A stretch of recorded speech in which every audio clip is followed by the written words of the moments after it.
Did they hear the racist remark? No, they didn't, but I just unmuted you as you said that. What's up, everybody? Happy Sunday. So much good stuff to talk about. Don't listen to Xbot. He doesn't know what the hell he's talking about. I don't know what comment he made. I didn't hear it because I wasn't paying attention. But we're going to pretend it never happened. It had to do with the white elite controller and, like, why people are racist. That's the conversation that was going on, okay? Thanks, Xbot. Thank you. No problem. For clarifying that. All right, guys. So let's get the show started. We're running a little later tonight because Xbot decided he wanted to not be home for a few hours, which is cool. It was his mom's birthday, but he was late for the show, so blame Xbot. Guys, it was my mom's birthday. I went to her house, had baked ziti, couple cupcakes, a piece of actual chocolate cake that our oldest actually made himself. Saw a smile on my mom's face and then said, you know what? I have to go home, CCC. All right? That's what I did. I think it's acceptable. It is acceptable.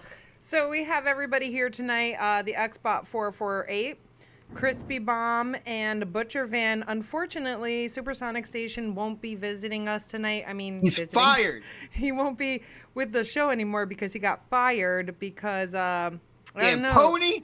Something happened. He flipped the switch and he's now a pony or something along the lines of that. I really don't like that word, but we're going to use it.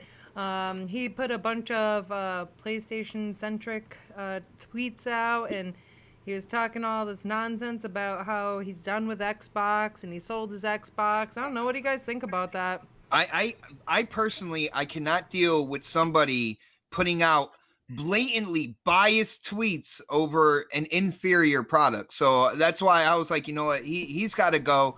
My vote for the whole thing was to ditch Supersonic, and I'm glad we did it. Yeah. So Butcher Fan, do you think we made the right decision? Yes and no.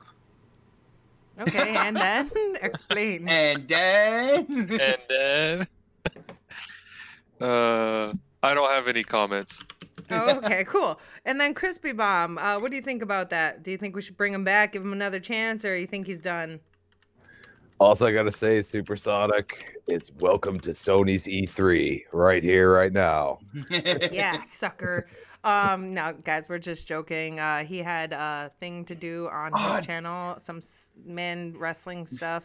What do you call that? Soap operas? Yeah. Man soap opera. Did you just say he has some man wrestling on his channel? He's got man wrestling. Yeah, so he's doing some man wrestling soap opera stuff and things.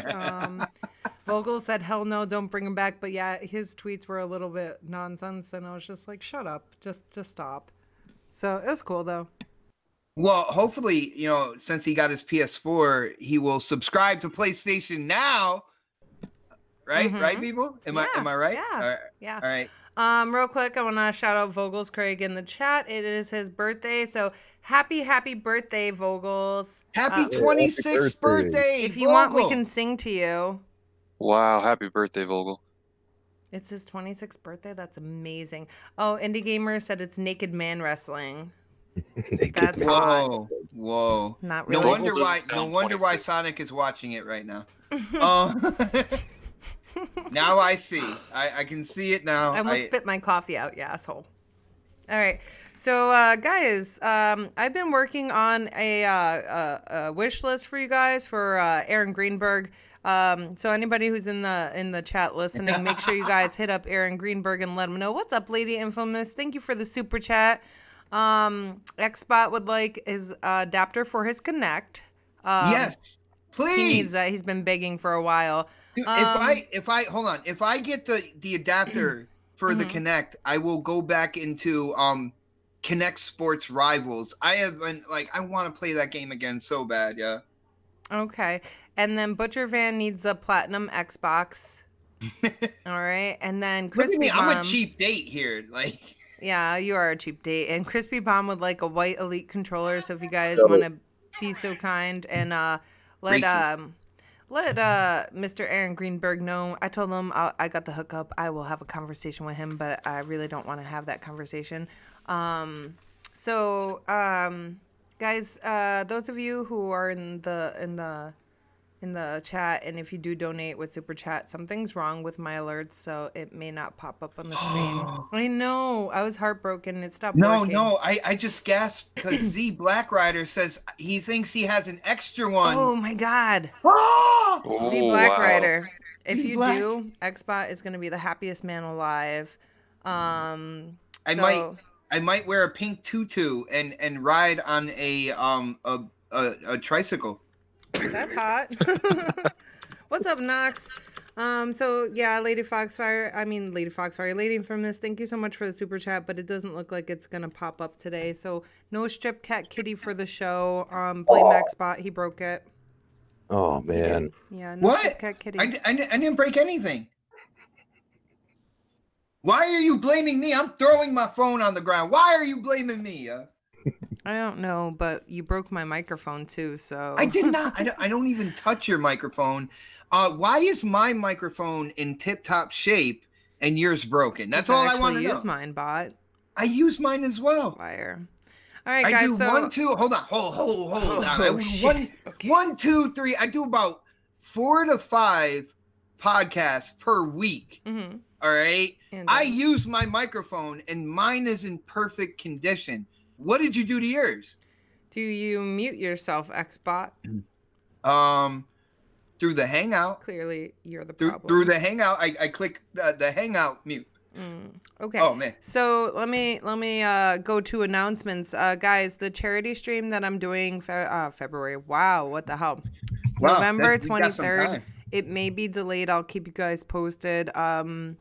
We do have a special package coming to kind of generate more donations, but unfortunately at this point it looks like the package might be delayed. I can't tell you guys where the package is coming from right now, but it might be delayed, so the charity stream may be delayed. So keep your eyes out for that. And Butcher Van, announcements. You have been on a new show this past week, yeah?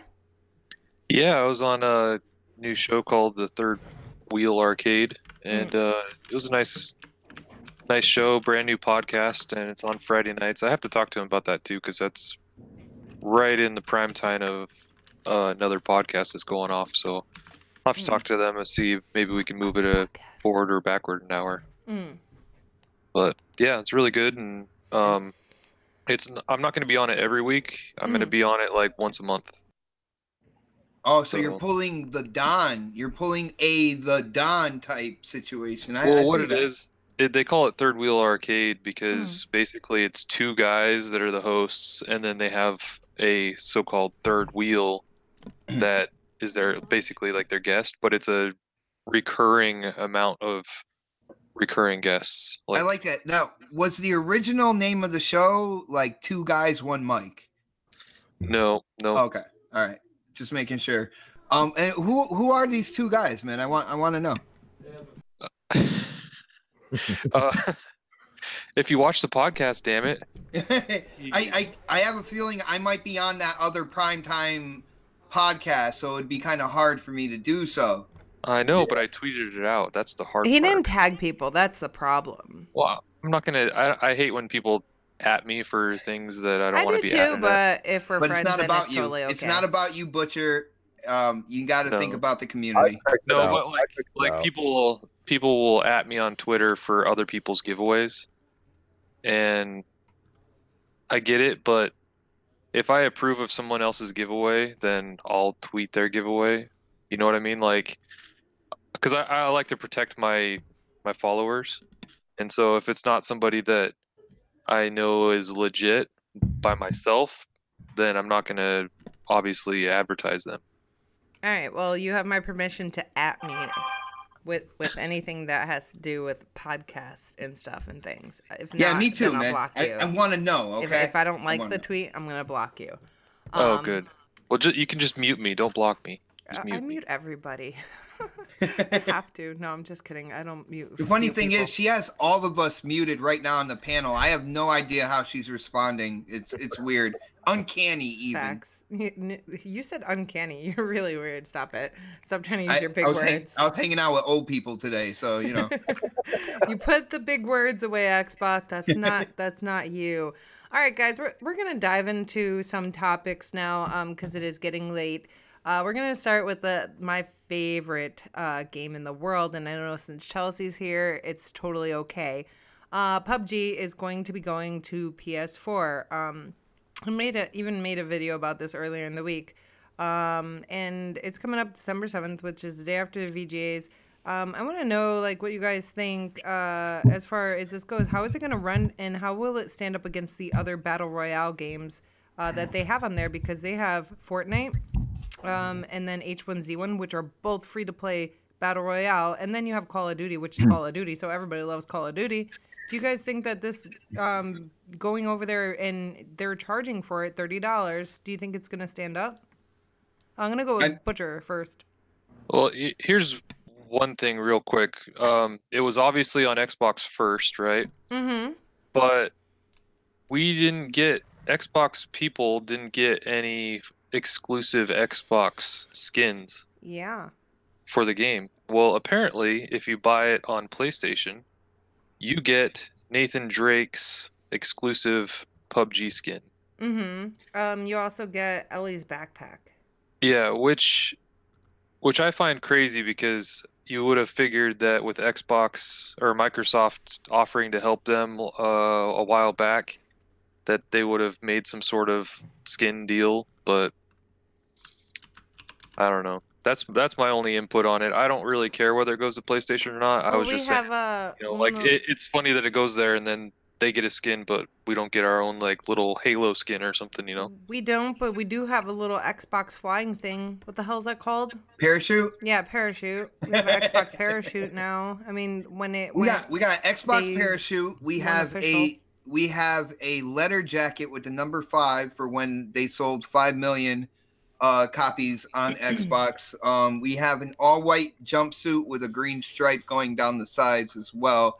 But Butcher's right. We don't have we don't have kind of like a character model. But then again, if you think about it, what character like are you going to make a skin for PUBG for? Are you really going to do like Master Chief? That would make that armor itself would make your character absolutely huge.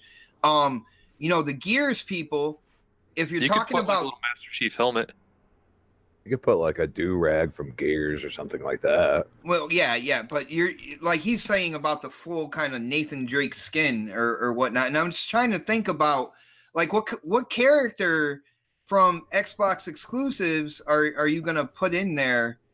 What are you saying, Bot? Are you saying Xbox has no games? Is that what you're telling me? Not at all. Because you're telling me that they don't have skins, apparently. No, what I'm saying is there's such a wide variety of characters. Like you have the top heavy Gears guys. You have Master Chief in a huge armor suit. You have pirates from like Sea of Thieves. Like any of these fit into PUBG at all? I mean, Gears with Anya. Because she has. Was it Kate? What about Kate? A Kate skin. Kate or Anya, because they're both well known in that game. And yeah, that's the only one I could really think of. Their builds are like their character builds are very normal. I mean, they're guys. Let's be normal. Well, let's be honest here. Nathan Drake. A button-down shirt and a pair of jeans. That's the skin right there. You know what I'm saying? It's nothing to write home to grandma about. I don't know.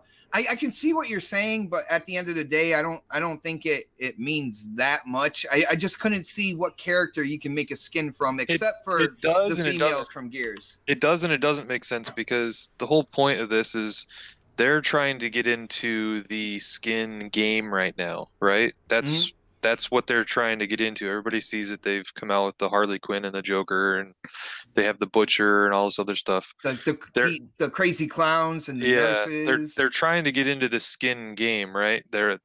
And by PlayStation jumping in saying, "Hey, you just buy the game and we'll give you a skin." Well,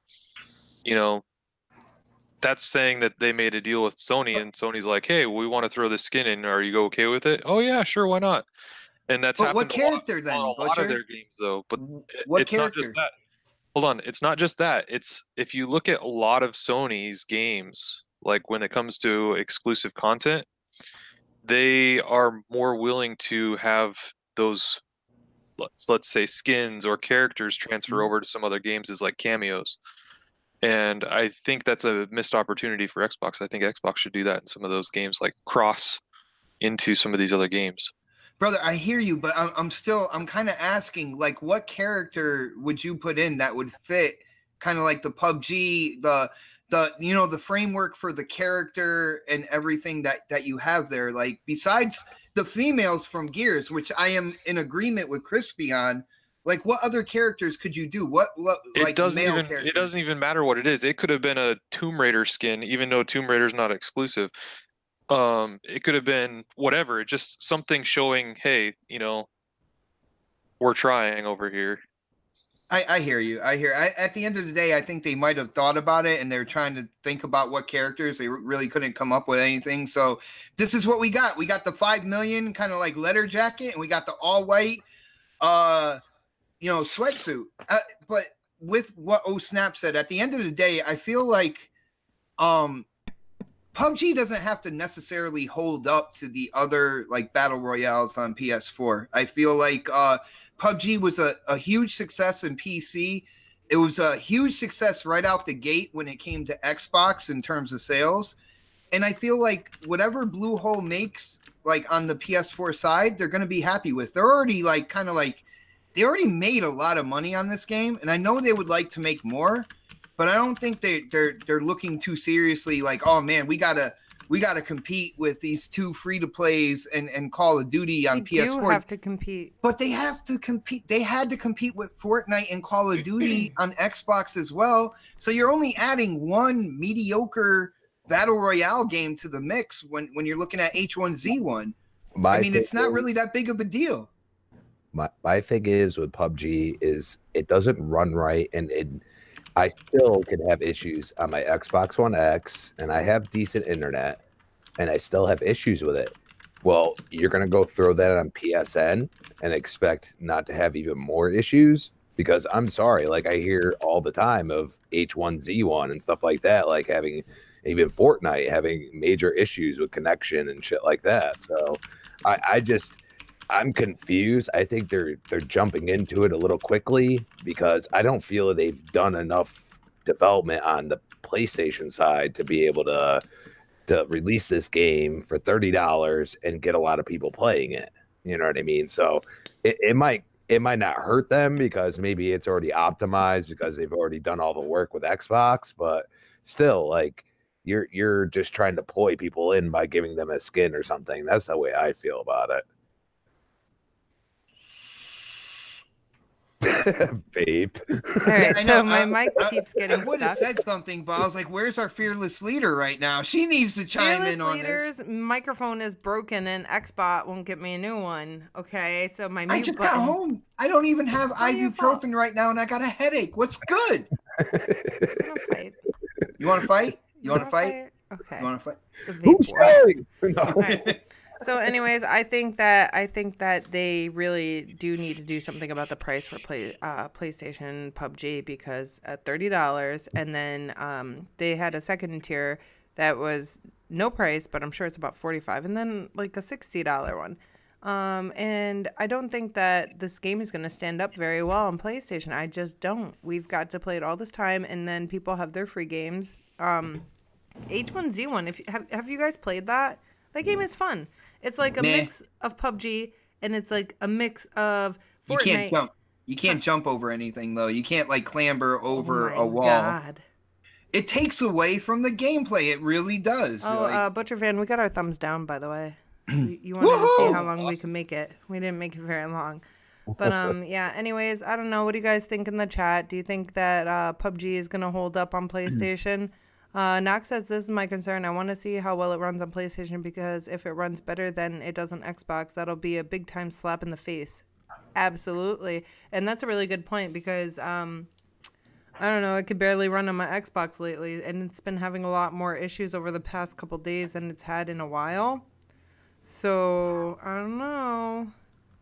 I don't know. I don't think it's going to run very well. I mean, from what I've seen, there's a lot more glitches Red Dead Redemption 2 on PlayStation side. Oh my than there is goodness, on Red Dead! Xbox. Like, yeah, we've been watching like the fail compilations and all the glitches and stuff with Red Dead 2.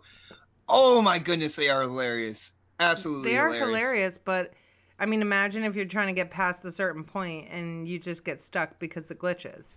You know, There's I been don't quite a few Xbox glitches too. I think it was Crap Gamer that said he ran into one. Excuse me 1 second, guys. And then who else was it? There was somebody else from the Xbox community that spoke up and said that they ran into a glitch on Red Dead 2. Well, I've hit a couple too. Crap hit a loading glitch where it was like an endless loading loop and he had to go in and kind of manually reset it and everything like that. I'm talking like funny glitches where like horses are falling out of the sky, like your character just decides that it's gonna roll and kind of sink into itself and kind of get all weird and like contorted and stuff like that. Those cool like funny glitches. I've seen a bunch of them, man. It's great. I had one where I killed a deer and the deer went and laid over and died, but then when I walked to it, it stood up. And then I was like, is it dead? So I shot it again and it was already dead. So I walked up to it and it said skin. So I started to skin it. I skinned it and then it fell back down. Stuff like that is absolutely priceless. Yeah. We were even eating a live deer. But we were even joking around. It's like, damn, I think we bought it on the wrong platform, because every kind of like fail like compilation, we were looking for like, you know, the cues for the button presses and everything like that, and a lot of them were like triangle, square, X. We're like, damn, these are a lot of like PlayStation clips right here. We might have got it on the wrong platform if we wanted all these like crazy weird glitches to happen. I thought they were cool. Yeah. I also had a infinite holster glitch today where I kept pulling my shotgun out and putting it back. And so like I was just riding my horse and it would pull the shotgun out, put it back, pull it out, put it back, and it would just do that the whole entire time I was riding.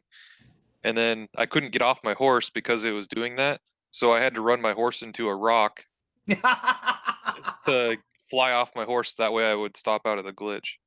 Yeah. I love kind of like the problem solving there. The solution to this is like, you know what? I'm just gonna run my horse into a rock and I'm gonna fly off my horse, and it works. It worked. It worked. That's game was good after that. I don't know. At the end of the day, I don't think like going back to the whole you know, PUBG thing. I do respect what you said, Butcher, about the skins, and I can see where you're coming from. And I tried to sit there and think about like what Xbox exclusive like characters would they put in there, and I couldn't think of any, just because of like how, the art style of the other games. But you know, with Crispy saying the bandana, you know, from Gears and different things like that, I can kind of see that they could have definitely done something in that area. But at the end of the day, do you guys think Bluehole really cares if PUBG really takes off on PlayStation, or do you think like they're happy if people buy it and play it there anyway, because as a whole they have sold a ton of these games, man? I'm not saying it's a huge deal. I didn't want. I can see where you're coming from. I don't want to blow that out of proportion saying it's a huge deal. I was just saying that, you know, they've been dealing with Xbox a lot longer, and the first deal they do with PlayStation, it's like, oh, hey, guess what? We're gonna throw skins in while we're at it. Yeah, that is And that's the only thing that I was saying. It's not like I don't find that to be groundbreaking. Like, oh my gosh, people have to buy that because it's Nathan Drake. Just, you know, it would have been nice to have Xbox do it. Smart, they would you know, try to get people to buy it again by doing something like that. You know, that's about the only thing I can think of. You know, well, like, I thought Xbox was smart for before this game does go to PS4. They threw PUBG into Game Pass. I thought that was a brilliant move right there. Yeah, so I mean, you could sit there and say like they got the skin, but now you could pay $10 and be one of the people that plays it. And you know, you got Gears 4 on there, you got Halo, you got everything. You know, so you know, Forza. I mean, Forza should be Game of the Year nominee, but that's now it just needs to be crossplay. That's a whole different story. Yeah. I guess we're getting into other topics now. Yeah, well, I know we're waiting on our fearless leader. I believe she is talking to the store right now. Or hell, even if they put cross progression in there, then I'd buy it for PlayStation because I do have friends that only have a PlayStation. So then I could play PUBG with my PlayStation friends that don't have an Xbox. But are your friends that are on PlayStation, are they looking forward to this game like dropping on the PS4? They are actually, yeah. Nice. I've been trying to stretch it and extend it. Me, Butcher, Crispy, we've been talking games. It's been really good. I appreciate it. Oh, Snaps is back, people. I am back. Woo! It's just one of those days at work where they're super needy, you know? I love my group, but damn it, man. Can I get a day? Not this week. All right, so anyways. You should buy them all a pacifier. For the days you're needy. Pacifier with something in it. There we go. Whoa. Molly?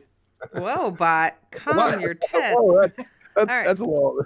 So, guys, we're going to move on. Sunset Overdrive is... Well, it actually did drop on PC already. Now, a lot of people are really upset because they have to rebuy it. I don't actually know the price of it. But they're mad because they have to rebuy it on PC. Now... my personal opinion is if you already have it on Xbox, you don't need to go and buy it on PC. Have some common sense. If you're going to be mad about it, don't get it on PC if you have it on Xbox. Chances are, if you beat it, you're not going to play it again, and you still have it on your Xbox, so why are you mad? Why are you going to go buy it on PC? You know why? You know why? Why, because Xbox? Tell me why. On PC, it is native 4K and I believe 60 frames per second. It's so actually I believe the Mike Ybarra said it was unlocked frame rate. It was locked? I was unlocked. I think he said he was getting like 90 or 100 on it. Is this an Insomniac deal though? They still own the IP, correct? I mean, so like, are they like saying, okay, you can't, have the crossplay on it because it's possible. Seriously, like, why? It's technically an Xbox exclusive, and they've always said Xbox exclusives. Most of them will be crossplay. So, most is not all, and that's a key word here. But I would think it should be a crossplay title. But now I do have one thing to say about that, though. People are complaining about this, but did they not give this game away for free with gold? Yes, they did. All right. So a lot of people got it for free with gold. I know we bought it back when it came out. Xbox. How long ago was that? Like 2014. I don't know. No, 2015, I believe. Whenever the game came out, Xbox was like, we need that game. And hell yeah, the game's awesome, man. Oh, let's hear how you explain it. It's how you see life or something, blah, blah, blah. Yeah, it's like if somebody took my brain and the random thoughts that I have throughout the day and made a video game out of it. Like, that's what you would get, Sunset Overdrive. The punk music, the humor, the colors. All the splurge juice. Yeah, that too. There's a lot of it, and it's orange. It's orange splurge juice as well. They wanted to make it look good. Chris Bomb said BRB. All right, so, Microsoft never advertised this as a Play Anywhere title, and they did give it away for free with Games with Gold. I don't know if it's on Game Pass, but they should put it in the Game Pass because Game Pass is going to PC, and then they'll get more PC subscribers, That's just the way I look at it. It should be Play Anywhere, and we should have an update on the game on the Xbox since, they kind of redid it for the PC with improved resolution and stuff like that. We should get all that stuff for the Xbox One X. I am in the boat with the people that are complaining right now. I feel like the game should be a Play Anywhere title. I feel like if you got it on Xbox, because whatever happened that the game didn't do what it was expected to do. Like, they were expecting this to be a future franchise here, and they were expecting the game to go out there. I know Insomniac was thinking really big. They dedicated a whole YouTube channel just to Sunset Overdrive, and they were really going out there and pushing this game, and it didn't do exactly what the developers and even Xbox wanted it to do. So for the people who bought in and still had a great time with it, why not make it a play anywhere? Why not give them the game on the PC as well? I don't see anything wrong with that, and I feel like people, you know. But do you feel it's wrong that they're charging for it on PC? That's what I'm saying. Making it a play anywhere, right? People who invested in it on the Xbox platform get it on the PC. That's what I'm for. Otherwise, if they just want to sell it on PC as well for people who didn't buy it on Xbox, I don't have a problem with that either. But they should definitely make it a play anywhere though. And we need the improvements on the Xbox One X for that game as well. I'm gonna be Supersonic Station for a moment. This is ridiculous. They should not be charging people on PC. VR is double dipping. Greedy VR. I don't sound like him, but I tried. Are you really trying, or are you just going off to whatever voice makes you feel comfortable? It's just happening. You have to kind of drag your yeah, kind of like a high butthead from Beavis and Butthead is what you gotta go.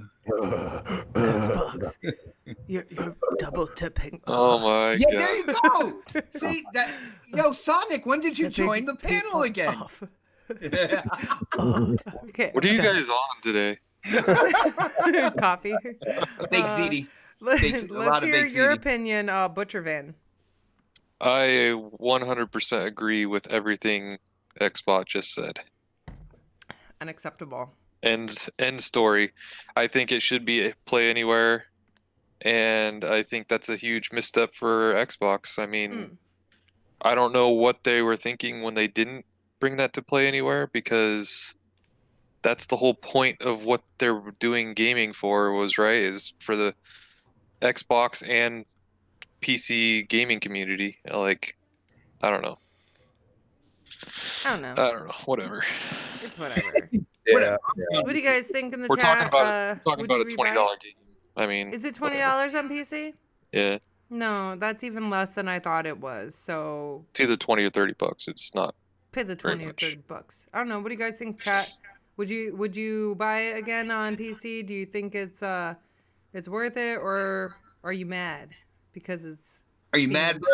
Are you mad because they're charging for it? Tell us why you're mad. None of them care, because none of them are PC gamers except for Super Blades. Pony Station. Brian Baker. I mean, I'm not gonna get it on PC because I have it on Xbox. It's pointless for me to get it on PC, you know. But I do enjoy the game. Am I mad that they're charging for it? No, they gave it away for free with Games with Gold. I don't know how many months ago, like maybe 6 months ago.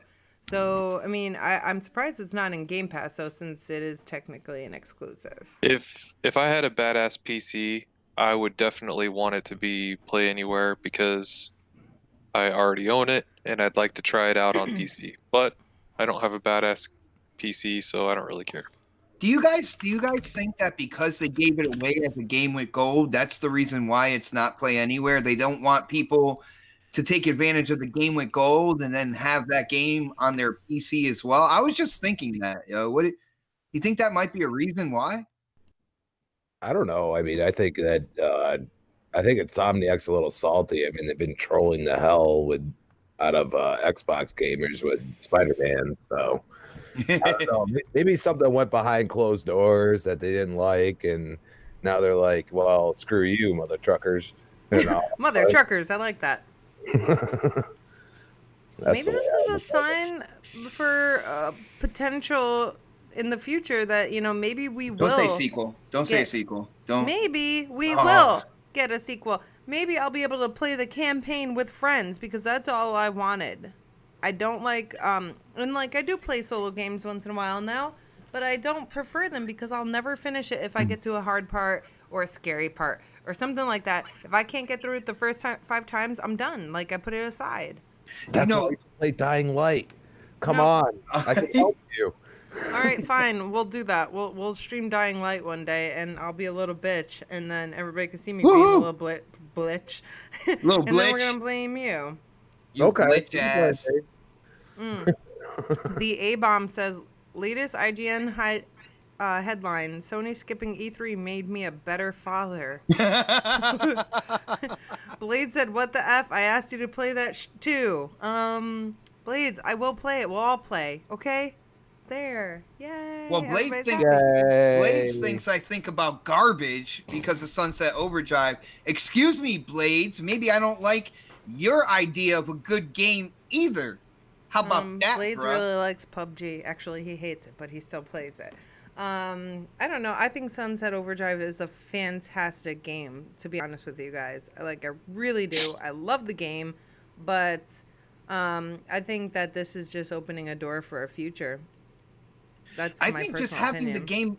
Just having the game going to PC because of Play Anywhere and stuff like that moving into the future, they can definitely look at numbers there of people who get the game, who play the game on PC, compare them, put them together with people who play it on Xbox and see if they're going to do a sequel. So I think just by having the game come out on PC is showing that there's a possibility for a sequel. I think everything else that we're talking about, where it's not a Play Anywhere title and they're having people buy it again, I feel like that is kind of like a PR mishap there, because you had people adopt into this game early, right? Yeah.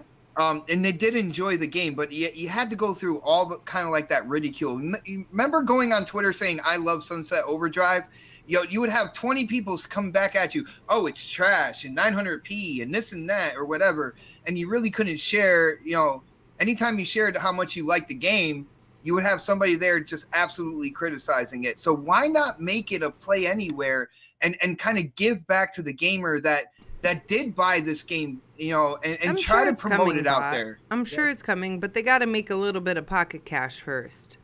I don't know. Like, Merry Christmas. It's going to be Play Anywhere. Blah, blah, blah. Yeah. There you go. All right, guys. So let's move on. No PlayStation at E3. I don't know who really cares about this. And this is why it's genius. No. What? Hell no. I don't know. I tried to not pay too much attention. There was a lot of drama going on Twitter, a lot of negative Nancy's, and I was just like, well, I'm not going to look at Twitter today. So we're going to start with Crispy Bomb. PlayStation's not going to be at E3 in 2019. What are your thoughts on this? My thought, first off, is, everybody says E3 is dying, and this does, bring some light to that statement. So, I mean, the fact is that I was a PlayStation gamer before I picked up Gears and Xbox 360, and it's kind of sad. I mean, I just feel that they don't have anything to offer right now. What are they going to do? They're going to take the same 5 games and put them up there again. I think they're saying, hey, we're going to save some money if we don't do this. But the problem is like, okay, maybe not have a conference, but I mean, from my knowledge, they're basically not going to be there, which is just terrible. Mm-hmm. I mean, you're not going to showcase the games that, Maybe they don't have anything to show. But I mean, still, like, you could have people at least be able to be on the floor and play the games. I mean, come on. That's true, but I don't want to see the same stuff we saw every year. Wow, then you haven't liked an E3 by Sony in like 4 years. Then, but I mean, seriously, like, their last E3 was terrible. It was. I mean, and I'm not just saying the games, like their Days Gone was you know what I mean. Like, it's like Last of Us 2. Yes, that was great. What was it? Ghost of Tsushima. That looked really good. But then it's like you have UPS Simulator, and I don't even want to talk about that game. Did you say UPS Simulator? Yeah. I mean, what they showed on certain games was great, and what they showed on other games was terrible. I mean, the Spider-Man, I'm sorry, like, I beat all of the Arkham games. Like, it looked exactly like playing one of the Arkham games, like the fighting mechanics and everything. Like, come on. Like, you had 2 games that were really your showcase. And one, you did great. You started off great, but then you went into this like intermission, and it's like, how much money did you spend on going into that intermission? I mean, seriously. I mean, you might as well just stand up at the main stage and do your thing. And it's just like I couldn't believe that people were putting it at the same realm as Xbox, and that was my problem. Like Xbox conference was really good compared to PlayStation's. And it's like you're gonna go and spend that money. And a lot of people don't realize Sony is invested in their gaming. Like that is all they got. You know what I mean? They don't have capital for other stuff.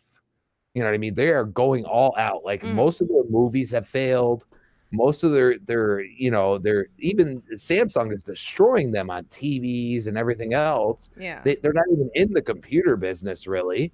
So what do you have? You have your gaming division, and that's really their bread and butter. That's where they're making their money. And you know, even when their stock dropped, I know it went back up, but it's like because people are worried, like, what are you doing? And we've seen this before when they went into PlayStation 3, because PlayStation 2 was a juggernaut. It was what got me really into gaming. You know what I mean? Like I loved that system, and I stayed with it for even longer. And then I said, well, you're going to keep charging $500 for a PlayStation 3. I'm not freaking touching it. So I went with the 360, and you know, Gears got me to do everything. And I just felt like it was a totally different game. And I feel like every game that I watched at E3 was similar in some way, shape, or form, except for Spider-Man.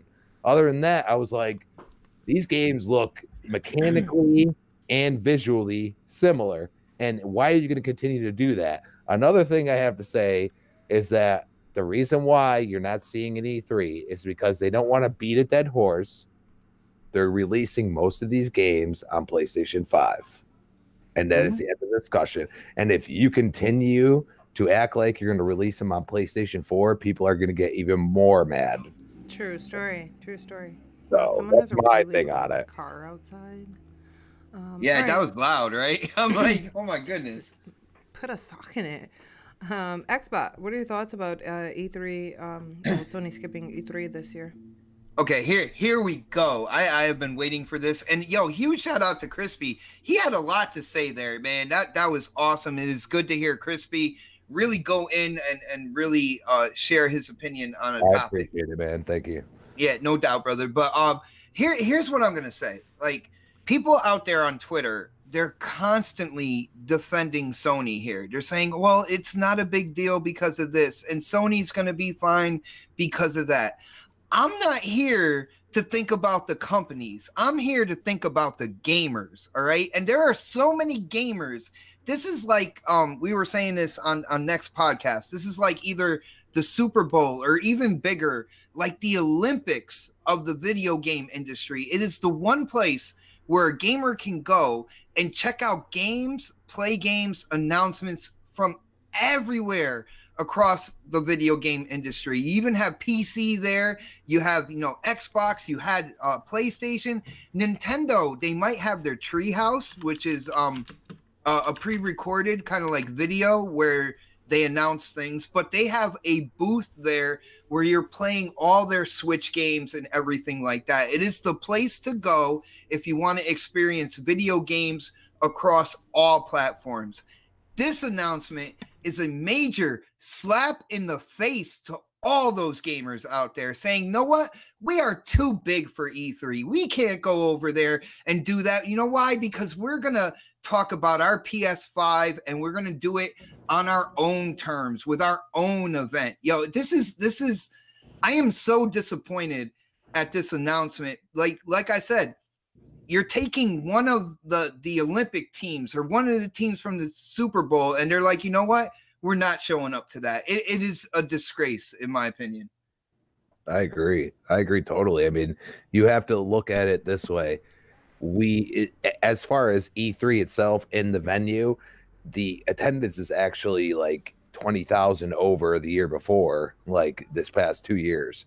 So there's clearly gamers interested. The basically watching is actually decreased, but they're not including, every single like way you could watch. I mean, you have to track a ton of stuff. That's the way I look at it. But the fact is that you're going to sit here and say that E3 is not a big enough stage for you, and that is wrong. Yo, Crispy, not only that, this generation, Sony came out and like, we're for the gamers and this and that. And remember the beginning of the year, they're like, we care about indies and stuff. You can see throughout what they're doing this generation, what they truly care about. And it's pretty much just themselves. Let's be real here. How are you going to take away an experience like that when it comes to E3? Like I said, it's not about them being successful. It's not about whether or not, like, it's about the gamer being able to go to one huge event and experience games on every level and every platform. That's what E3 is about right now. That's what it's turned into. And yo, they should be ashamed of themselves for thinking that, you know what, we don't need to be there. PlayStation hates their fans. That's what you're saying. I'm saying when it comes down to it, they love their diehards. They love their diehards that will defend any move or anything that they announce, like with all of their heart and all of their soul. But when it comes down to it, people really need to speak up here and say, you know what, this isn't cool for gamers. I don't care what the hell it's going to do for Sony. You know what's funny? You know what's funny, Xbot, is that you have all of these like media outlets that are like so pro Sony.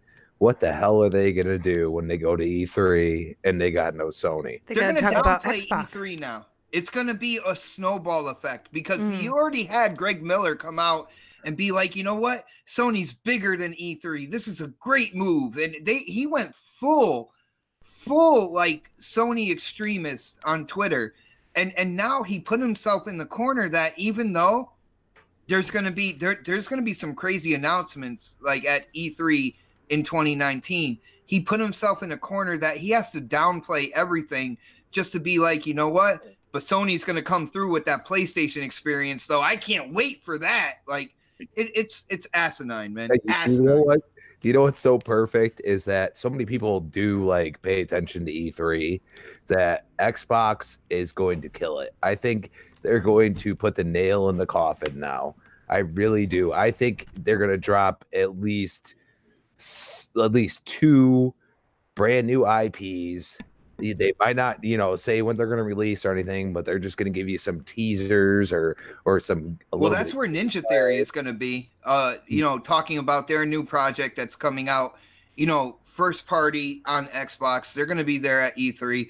I think that, and this is the good part of this whole thing. Like, I feel like Xbox has this opportunity here to go ahead and unveil their Project Scarlet.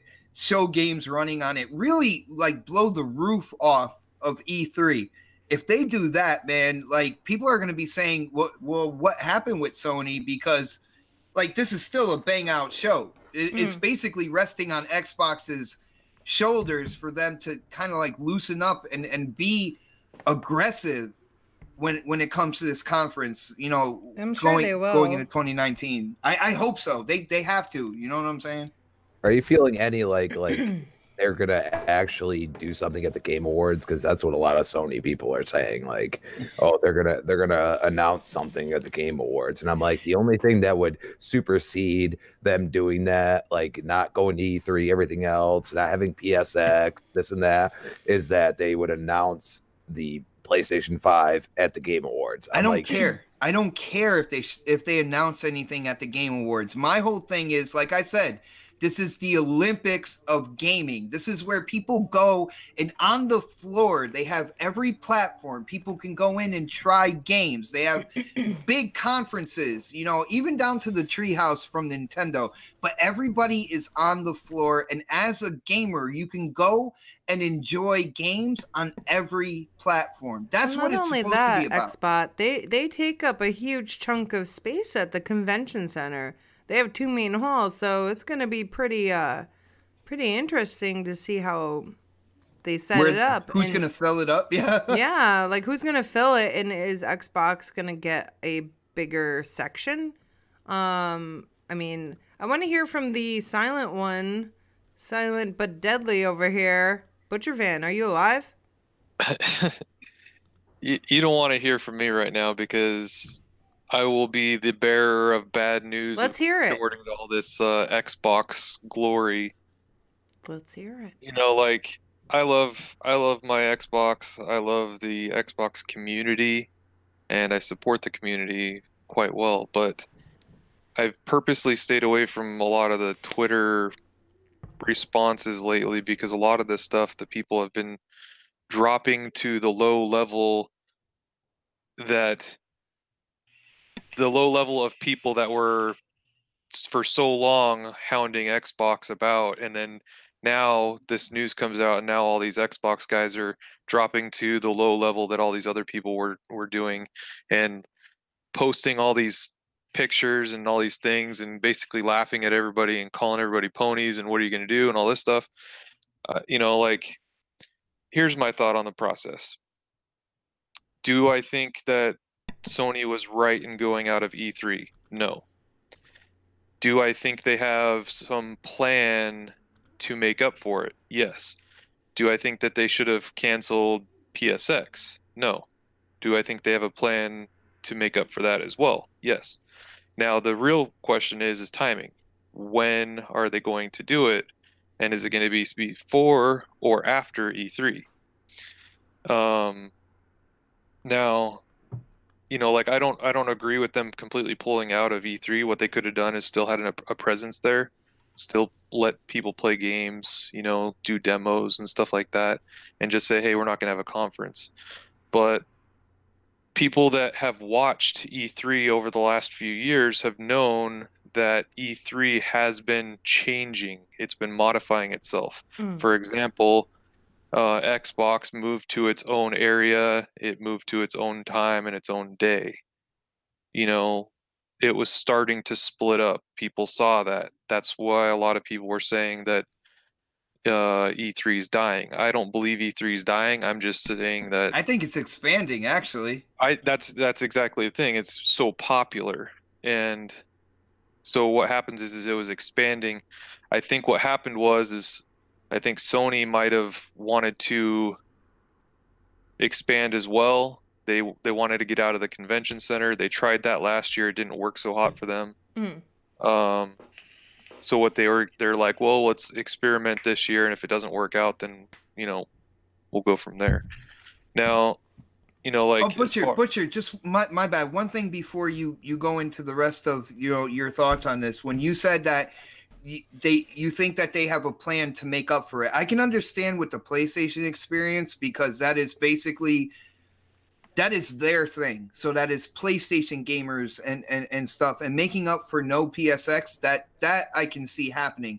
But to make up for no presence in a venue like E3, where, like I said, you get to experience games on all platforms, how would they make up for that? That is such a unique experience there. I don't agree with that, them completely canceling out of it, but to a certain degree, I mean, they don't have to show up to that at all anyways. There's a lot of companies that decide not to show up to it.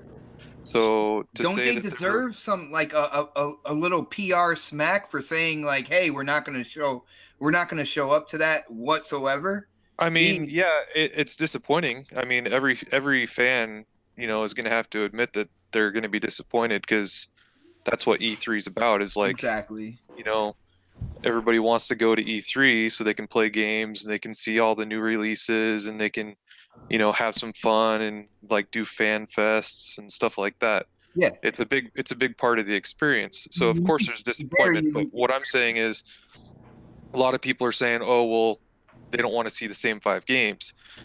Sony has a lot of games in the works. They're not showing them. There's still a lot of games that were announced years ago that they haven't shown in quite a few years either.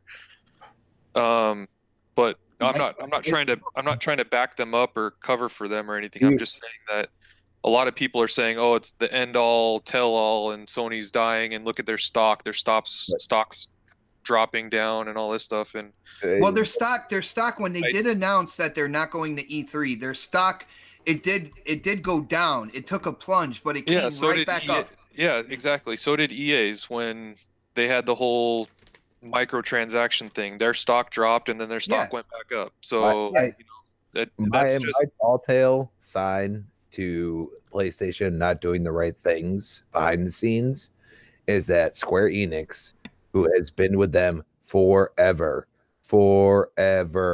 is just all in on Xbox. There's something going on there. I don't care what anybody says. I mean, that was like half of XO. That was like a quarter of a freaking E3. Like, Square Enix games are all up on Xbox's stage, and they're doing, whatever they're doing behind the scenes that people are like, you know what? They're doing the right thing, because Square Enix is like, as far as a Japanese developer, is like the cream of the crop. I'm sorry. Like, and you're getting all the Final Fantasy games coming and everything else. Like, they're doing something right. I don't know what it is, but I'm just saying. Yeah, I just don't agree with a lot of the stuff that's been going around being said. I mean, yeah, obviously, I like Sony, I like Xbox. I am disappointed as a fan, but in the other end, I can see the that fanboy bullshit that's going on right now. Yeah, and I can see that they're working upon something. And I don't know what it is that they're working to, but part of their post they're working on their own shows is what they're doing. They're saying screw that event where anybody can go in and enjoy games on a wider range. They're like, no, you need to be PlayStation. We're going to make 2 PlayStation events. One that's going to tease the PlayStation 5, and then PlayStation Experience, where we're going to unveil it. And that's where you need to be, where we control it. That's exactly what they're going to do. I don't really agree with that. I mean, yeah, everybody wants their own stage, like they want their own time, they want their own stage. That's why Xbox moved to their own day on E3. That's why they brought XO back. They want their own stage. They want their own time. So, but those are small, little, tiny. It's still a stage. It's still a stage for it set in time and day. So like, I don't know. I just think a lot of the stuff that people are calling out Sony for are unjustified. And like, for example, when you said, Crispy, about Samsung TVs being blown out of the water by Sony TVs, I completely disagree with that. I have 2 Sony TVs, and they freaking blow away my friend's Samsung TV. Actually, my next door neighbor bought a Q8 Samsung TV for Red Dead for his Xbox. Hooked it up. I helped him hook it up. I helped him get it all set up. His $2,000 Q8 TV does not image process nearly as good as my 900 E TV. Yeah, but what hurts is that? It's my TV's a 120 hertz refresh rate native, but obviously the Xbox doesn't run it that way. That Q8 has a gaming where it interpolates the up to 120 frames, like in gaming mode. I have a 240 hertz, and it's like 4 years older than what he's got, and that thing runs perfect. So maybe they've went downhill since I bought mine. But I'm just saying, from my TV to his TV, I mean, we're right across the street. We both have Xbox One X's, both have the same game. I set his TV up, I set my TV up to show the differences, and his TV did not image process nearly as good as my Sony TV, and his TV is another $1,500 more money. I know that I don't have a Sony, and I'm not saying that. The problem is that Samsung has clearly done the marketing for these things. I mean, see, now here's the Sony phone. I mean, back in the day, I'll agree with you. 6 years ago, Samsung TVs were the top of the market, but Samsung TVs are not the top of the market anymore. Like, they're, Are you talking selling, or are you talking just image quality? I'm talking about TV quality and image quality and everything. Samsung used to be the top dog that had the best TVs out there, period. They were the best TV. and all the other companies are starting to catch up to them or surpassing them now. No, they can catch up to them now. That's the problem. Like you're gonna go and say that they're not selling more. They are. Oh, of course, yeah. Sales, obviously, Samsung's more popular, so it's going to sell. But that's all that matters to them. I mean, that's the point. Like you have to look at Sony as the way I'm looking at it. Is that you can go and say, I mean, I've seen 4 Sony movies in the past 2 years that absolutely were horrible, and it's Sony production. You know what I mean? Like they did the whole spiel. They spent the $500 million on that freaking movie, and you got nothing from it. You felt like you just watched a movie you should have rented on DVD, and that's the problem. Like they go all in on certain parts, and they're going all in on Sony on the PlayStation. But the problem is what are you gonna do? Are you gonna release something about the PS5 before E3? Because Xbox is going all in on E3. Because you know what? The casual gamer still knows what E3 is. You know what I mean? They know what it is at this point. Okay. Honestly, I think that Sony at this point, with them canceling E3, whatever they're planning has to be before E3. But are they planning something? That's the interesting part here. Is I don't know if they are actually going to do anything before E3. Like this year they skipped the conference, and then now they're going to be skipping E3 next year.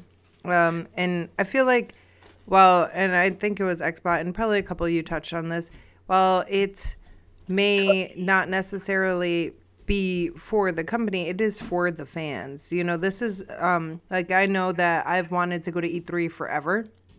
And every year my job does a summit where they take us somewhere awesome. So I'm like, all right, am I going somewhere awesome or am I going E3? And I usually go to somewhere awesome because I'm not paying for it, So it really depends on where my job is taking us, because it's during E3 week or during those specific days that E3 starts, and of course Xbox and everything. So I always miss E3. But as a fan, like, I would want to go there and obviously see Xbox and play games and experience it. But I would also want to go and experience the Sony, what they have to offer, everything along the lines of that. I want to see new games. I want to play games. I want to enjoy myself. I mean, I know there's going to be other ways, but I think that in a sense, this could actually hurt them. Apparently, the kids decided they wanted to break something. It was just the refrigerator door, and it's not broken, so we're good. Okay. All right, cool. So anyways, I think that it may hurt them, or maybe this is kind of like their test. Like, maybe there'll be less of a turnout, and they're like, ha, because we weren't there, it wasn't as big of a turnout, Yeah. Everything's a test. Well, I think another thing that really irritated me over the past month was that the same people that were complaining about Xbox's XO, and I was overly positive on XO, and the same people that were complaining about Xbox XO, and then they hear the Sony news that they're canceling E3, they're the same people that are going overly, oh, Microsoft, man, that sucks. Oh, Microsoft sucks. Oh, Microsoft sucks this. And then Sony pulls out a E3. That's the greatest thing for Xbox. Oh, they're the best. Dude, preach on, brother. Preach it. It is the most ridiculous thing I've ever seen. Like, biggest flip-floppers, man. Absolutely. It pisses me off Flip-flopper so bad. is the best word that you can use. I was positive for XO. I had good things to say about XO. And I'm telling you that it's the same people that are complaining and being negative, and then they go and then, oh, guess what? Now someone canceled. Now Xbox is gods again. It doesn't make sense to me, and that's what I'm sick of seeing. We're sick and tired of the trash on Twitter and all the nonsense. Like, don't flip-flop. There was just so much of that garbage. And then another thing while we're talking about it, I get that people want to make their little jokes and stuff on Twitter and stuff, but come on, man. You can't, like, sit there and take somebody's article, a news article, and Photoshop it to say something else just to twist it. People are crazy. It's funny and stuff, but there's so many gullible people out there, they'll believe that was an actual article. we can't do that. We have to be better than that. Yeah, we do have to be better than that. Guys. Snaps, I just want to say something. With them not having like an E3 this year, there was a couple games that they showed last year. They showed Ghost of Tsushima. They showed The Last of Us 2. And you know, after that, I know you were in our live reaction. I was like, yo, I'm not sure if those were PS4 games. Remember when I was like, yo, I think those might be PlayStation 5 or whatnot. And Sony came out later on and reiterated the fact that those were indeed PlayStation 4 games. But if they're not having an E3 this year, and one of the things that they're stating is, well, we really don't have, you know, a lot to show, you know, when it came to the PlayStation experience this year, and then, you know, they're not having this show. And of course, a lot of people are leaning towards the fact that they're going to show the PlayStation 5 this year in their own kind of like on their own show, on their, you know, on their home grounds, basically. I have to say, wouldn't you think that Ghost of Tsushima and The Last of Us 2 are actually coming out on PlayStation 5 now, and they kind of lie? Here's another question, Bot. With all the games that we know that are in the horizon right now that are going to be coming out in 2019, 2019's looking to be a pretty huge year. Okay. Does it really matter that, let's say, 5 of those games are going to be PS5 games now? It'll matter what the company stated about that whole thing. It does to a degree, but you know what I'm saying? Like, people gonna care that much that those games are pushed back another year to get to PS5, or are they going to be like, holy crap, I have such a huge backlist already, a backlog, and then there's 6 games coming out in between February and April alone that I have to try and play. No, brother, I hear exactly what you're saying, and I'm with you on that. But me as a YouTuber, right, doing live reactions, sharing my thoughts and opinions, coming out and saying, yo, guys, that didn't look like PS4. I think those were PS5 games. Sony coming out and saying, you know what? Those were PS4 games, right? And then all of a sudden they have nothing to show for a PlayStation experience or anything like that. And they're talking about unveiling the PlayStation 5. Now, if those games turn out to be PS5 launch titles, then I was right. And they were actually discrediting my name by lying and saying that those are PS4 titles. Now, if that happens, that's what they did.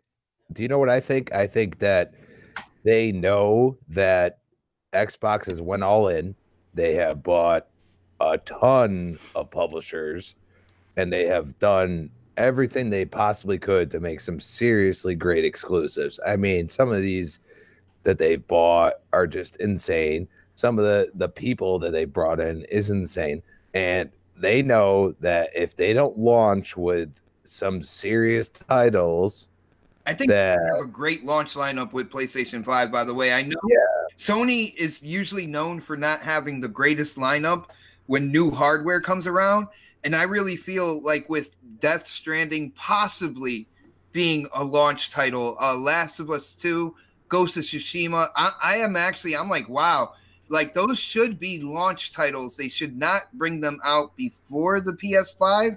And I think they will have a home run launch lineup for their new hardware. I would like to see them have to Xbox because they don't have the R&D capital. They don't. If anything, if they go and tease the PS5 before E3, you know that they aren't going to have shit on Microsoft, because they have always done the freaking conference after Xbox and everything else. And you're going to sit here and you're going to act like you're the king shit, the freaking greatest thing in the world. And then Microsoft says, no, we got the gloves off now, motherfucker. And that's going to be the end of it. Do they really say motherfucker? That's what I'm thinking. Like, I think they're afraid. I think that's what's happening. I think they know that they can't show any multiplats like Xbox has been. They can't do anything. Like, they don't know what to do right now. They got their heels on. They're running through water right now, and they don't know what to do. Maybe they don't know what to do, but run through waters in heels. I don't even know. I don't think it's necessarily a bad thing if they skip it. I mean, it sucks for the fans, but at the same time, it gives them time to kind of regroup themselves and move people around where they need to and get their shit together, basically. But we do need to get Supersonic Station's opinion on this. Supersonic Station, what do you think about, PlayStation not being at E3 2019? Sean Murray. I can't. Sean Murray. You did good. Keep going. You were practicing, weren't you? No, I was trying to, but I was trying to be silent too. Oh, you forgot. VR. It's Sean Murray. It doesn't matter either way because they got his money for the holiday. That's what matters. Remember last week he was saying Sony's gonna win the holiday because people are gonna buy it because they have better deals for Black Friday. Mm-hmm. Well, Sonic just bought a PlayStation, so he did. They did. They got his money, so he was right. Yeah. Well, it was, but I don't know. That means that they win. Sean Murray is missing, and no PlayStation E3. That is all. Great. Thanks, Supersonic Station, for sharing your opinion, even though you got fired from the show. Guys, we are gonna. You have a console. I'm sorry, I had to do it. He was saying it. We are gonna move on, though. There is something. We got a couple other things to dive into. But there is something I do want to mention that I did not know happened a few days ago. I don't know how long ago it was when Coffee Casuals and Consoles started, and we were talking about what we wish we had on Xbox. Well, one thing that I really, really wanted, and I made a very big stink about it, was the fact that we don't have a wish list. And I did not know until today, well, actually yesterday I found out, that they added a wish list to the Xbox store. Did you guys even know about this? Like, no one told me. It says, like, buy, now you have a cart and you have a wish list and you have the option to gift. Like, this is completely new to me, and I just found this out, and I'm like, holy shit. Like, I asked about that forever ago, and I'm like, they need a wish list. I even went on line in the forums and told them that they needed a wish list, and that was really huge to me. Because I like to add stuff to a wish list so I can refer to it. And now that I can refer to it, like, I can go back and see if, like, hey, you know what, the price went down on this. Or usually any other thing that I have a wish list on, it'll send me an email like, hey, the price dropped on this item on your wish list. Like, Steam does that all the time. And I really love that. So I'm really excited for that. And yeah, wish list, yay. So yeah, I just wanted to share that. Is that cool? Yeah. I'm so happy for you right now. I'm so happy right now too. Like, I'm gonna go just add mad shit to my wish list. Super spectacular. Yeah, it is. Hey, Crispy, you read that in chat what Brian Baker said? That's what we were talking about earlier. I shall look. Before the show? Oh, yeah. I know what you're talking about. Wow, guys. Yeah, share it. Jeez, I have no idea what you're talking about.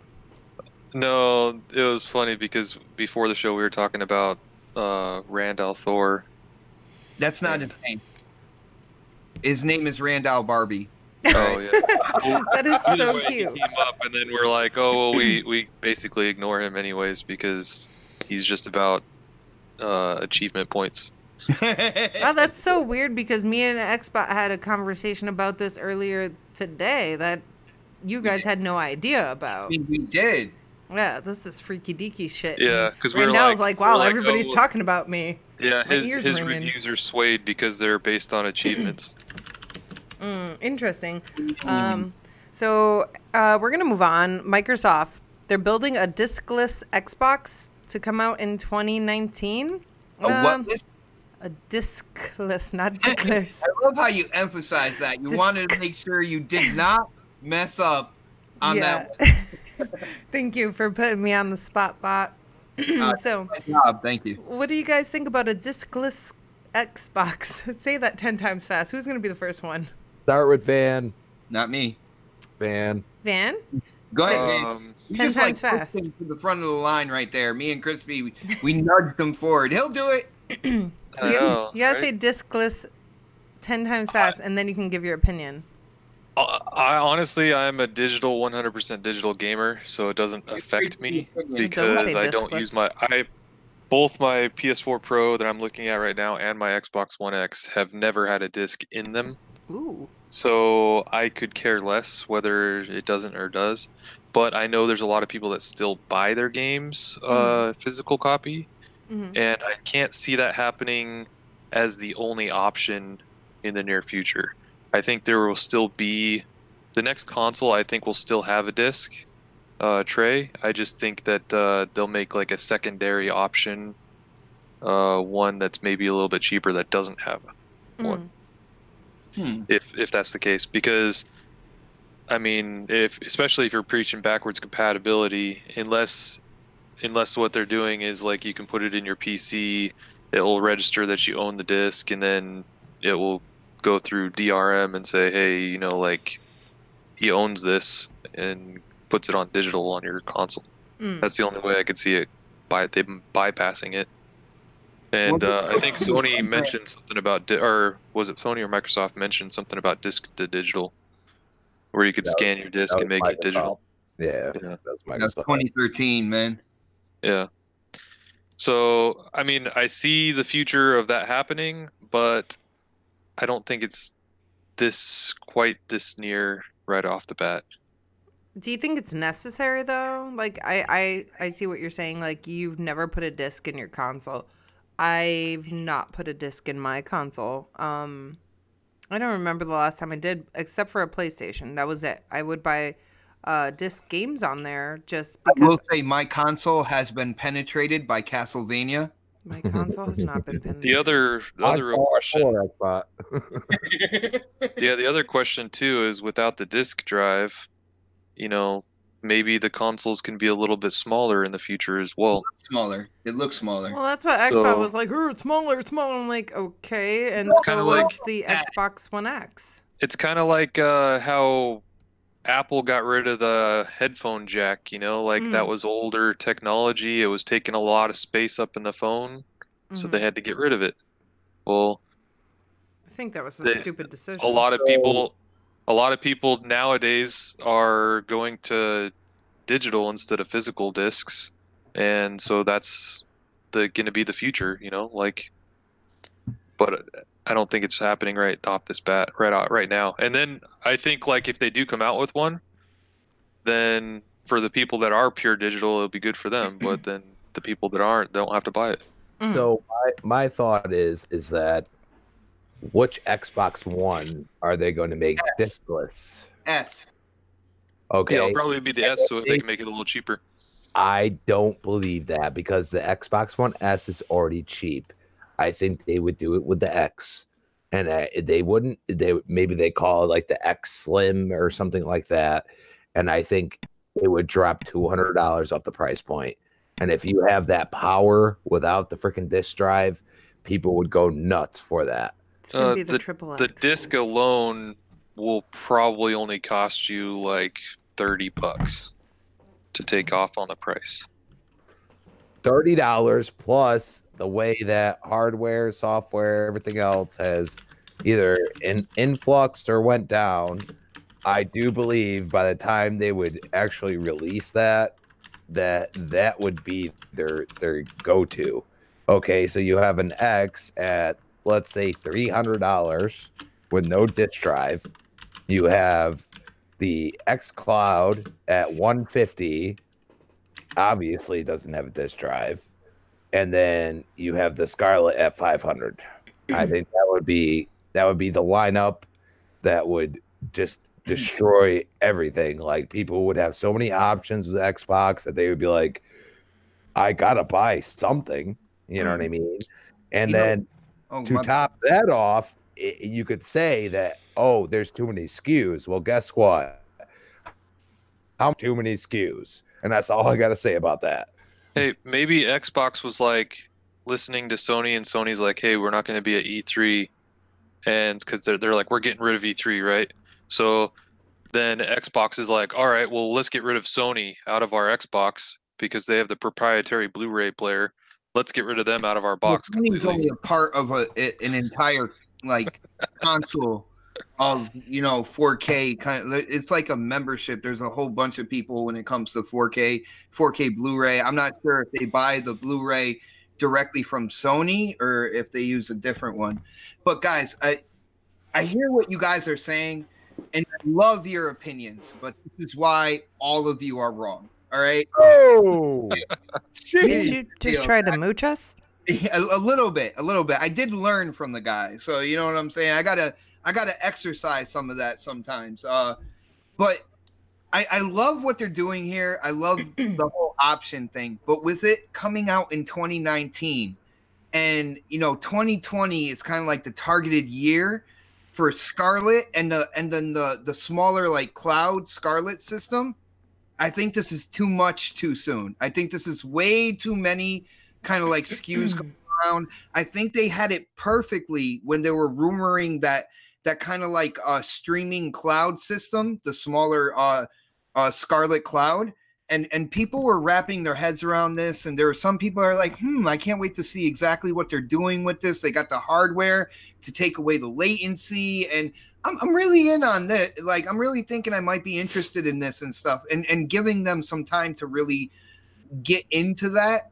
I feel like this whole like no disc tray Xbox One S is really not needed right now when it's so soon going into Project Scarlet. Now I know they're saying there's no such thing as generations anymore and all that good stuff, but let's be honest here. If they do it with the S, right? Moving forward into Project Scarlet, the S is like the caboose in the Xbox train.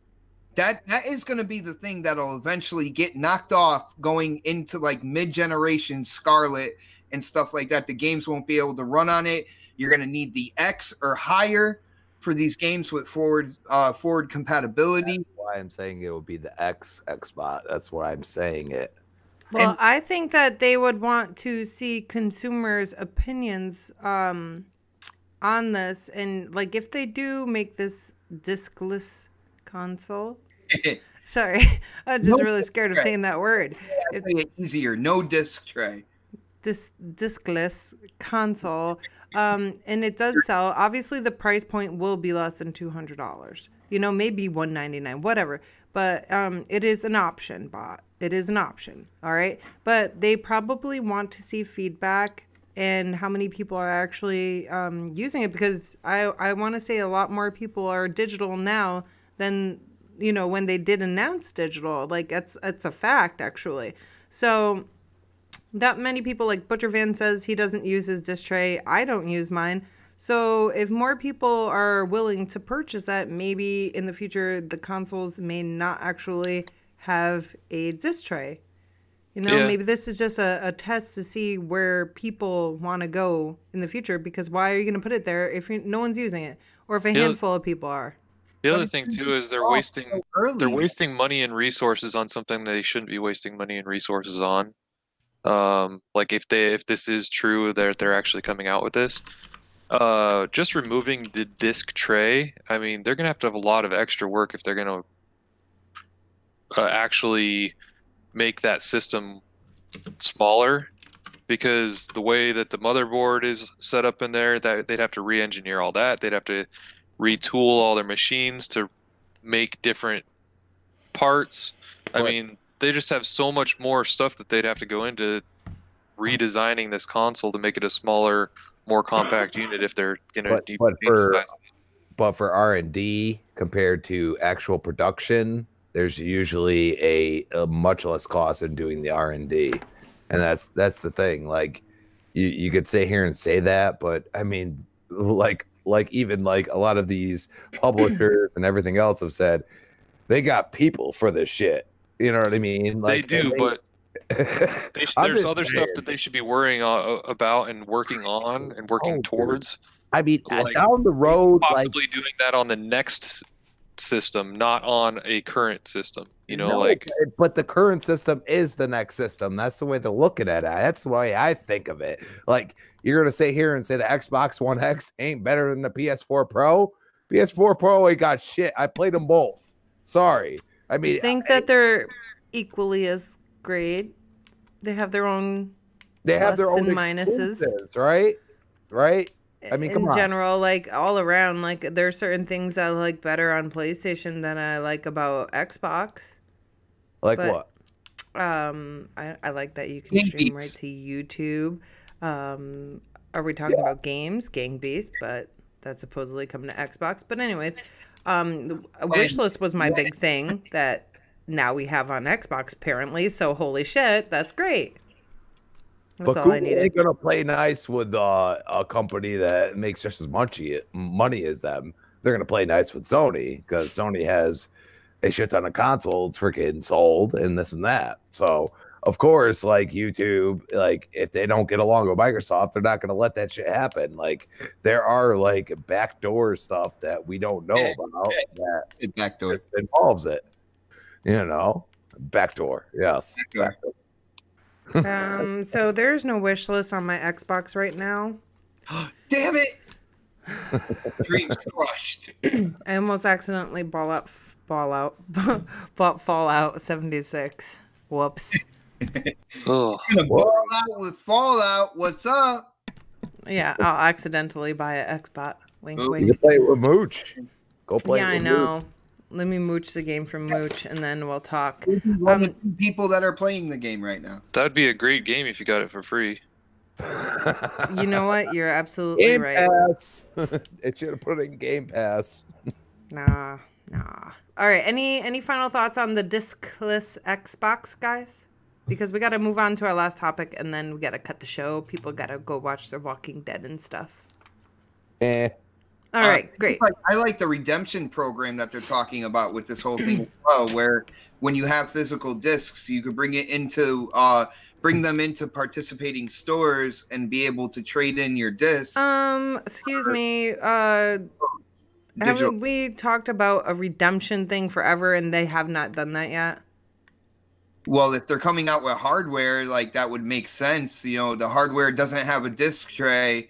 If they want people to convert over to digital, and that's mainly what this whole thing is. It's getting people to people who still have physical, who are leaning more towards digital, to get them to take that kind of like final push. That's what they're trying to do. And from what I seen from Brad Sam's article, they're messing with a price point of anywhere between $100 to $200. So on the lowest end, this no disc tray Xbox One S could be as low as $100 for this. That would be an interesting price point right there that I think would attract some people into looking into that system if it comes out. Let's be honest and say that the Xbox One S for $200 is not a deal. I'm just going to come out and say it.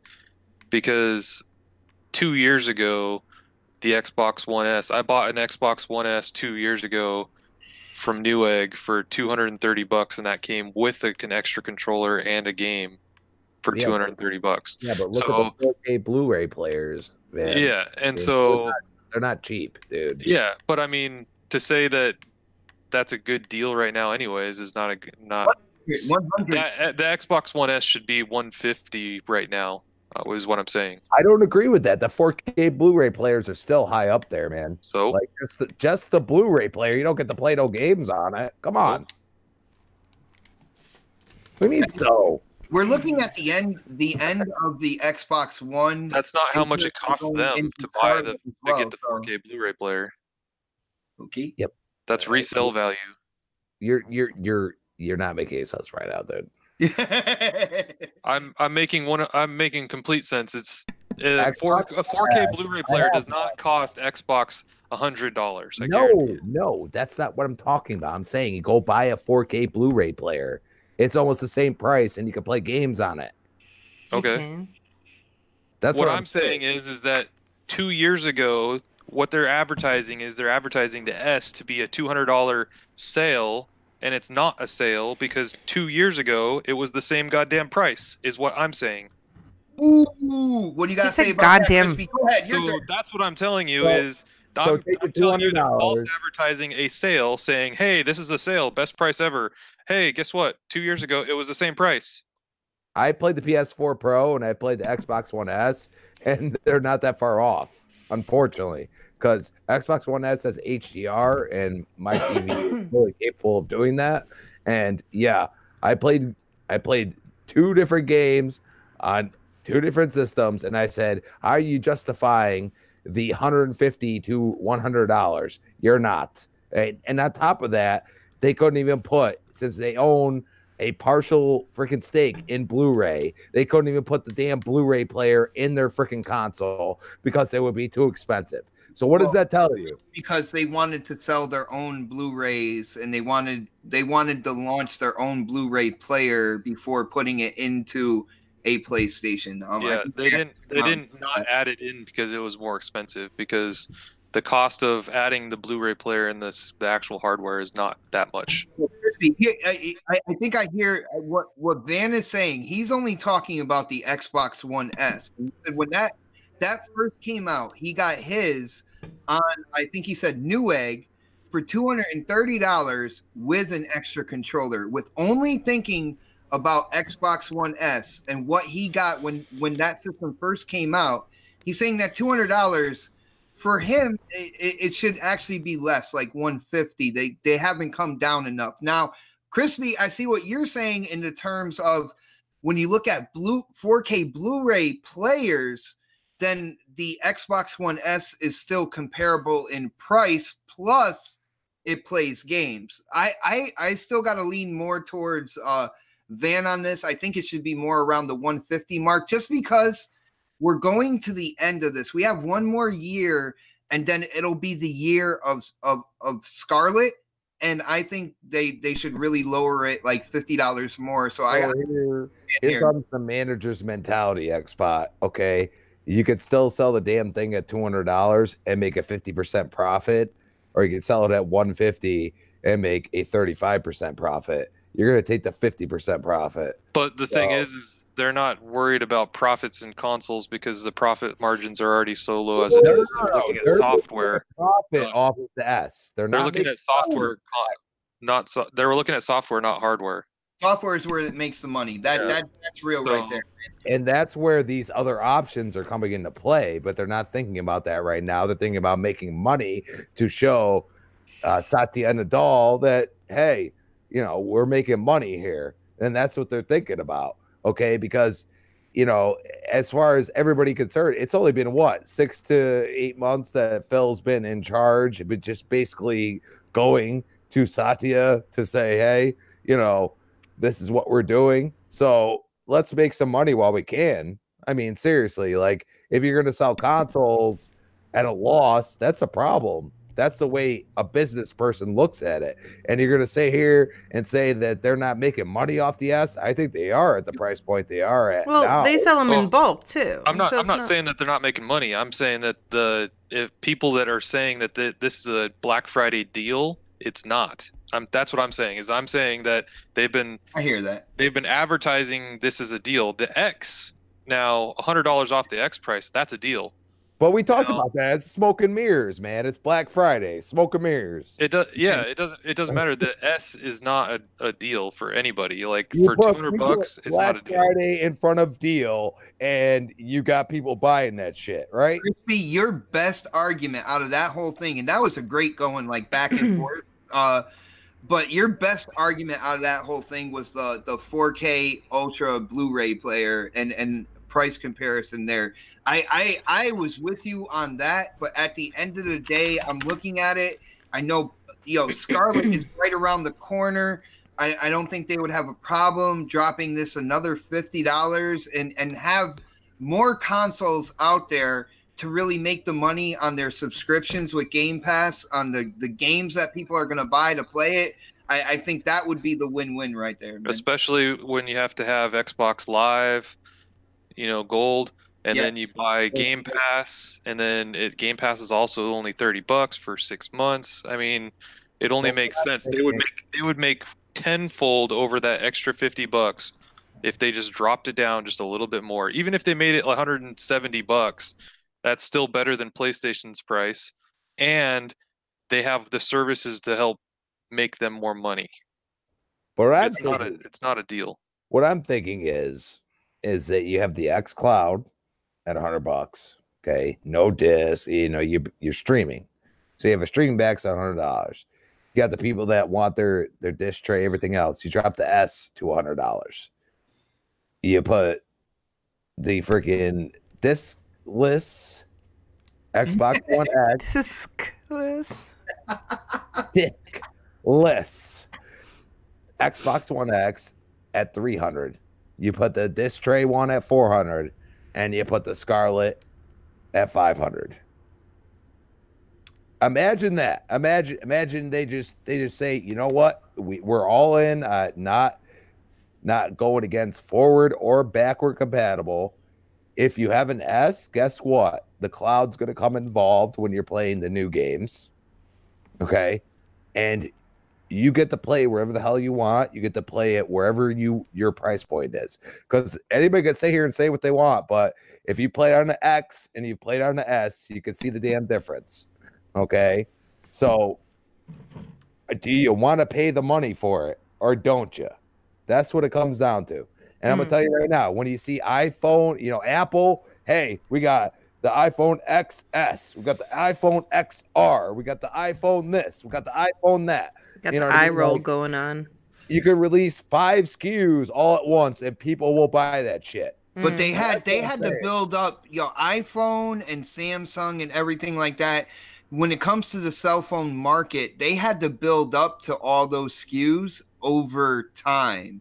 And it's still going to take time in terms of the console space. It might not take as much time because people are used to it in a different, kind of like tech spectrum or consumer area, but it's still going to take time. You don't want to flood everybody with all these SKUs all at once. Yeah. Listen, Xbox, what I'm saying is we're getting to that point. You know what I'm saying? Yeah, we are. We definitely are, man. We definitely are.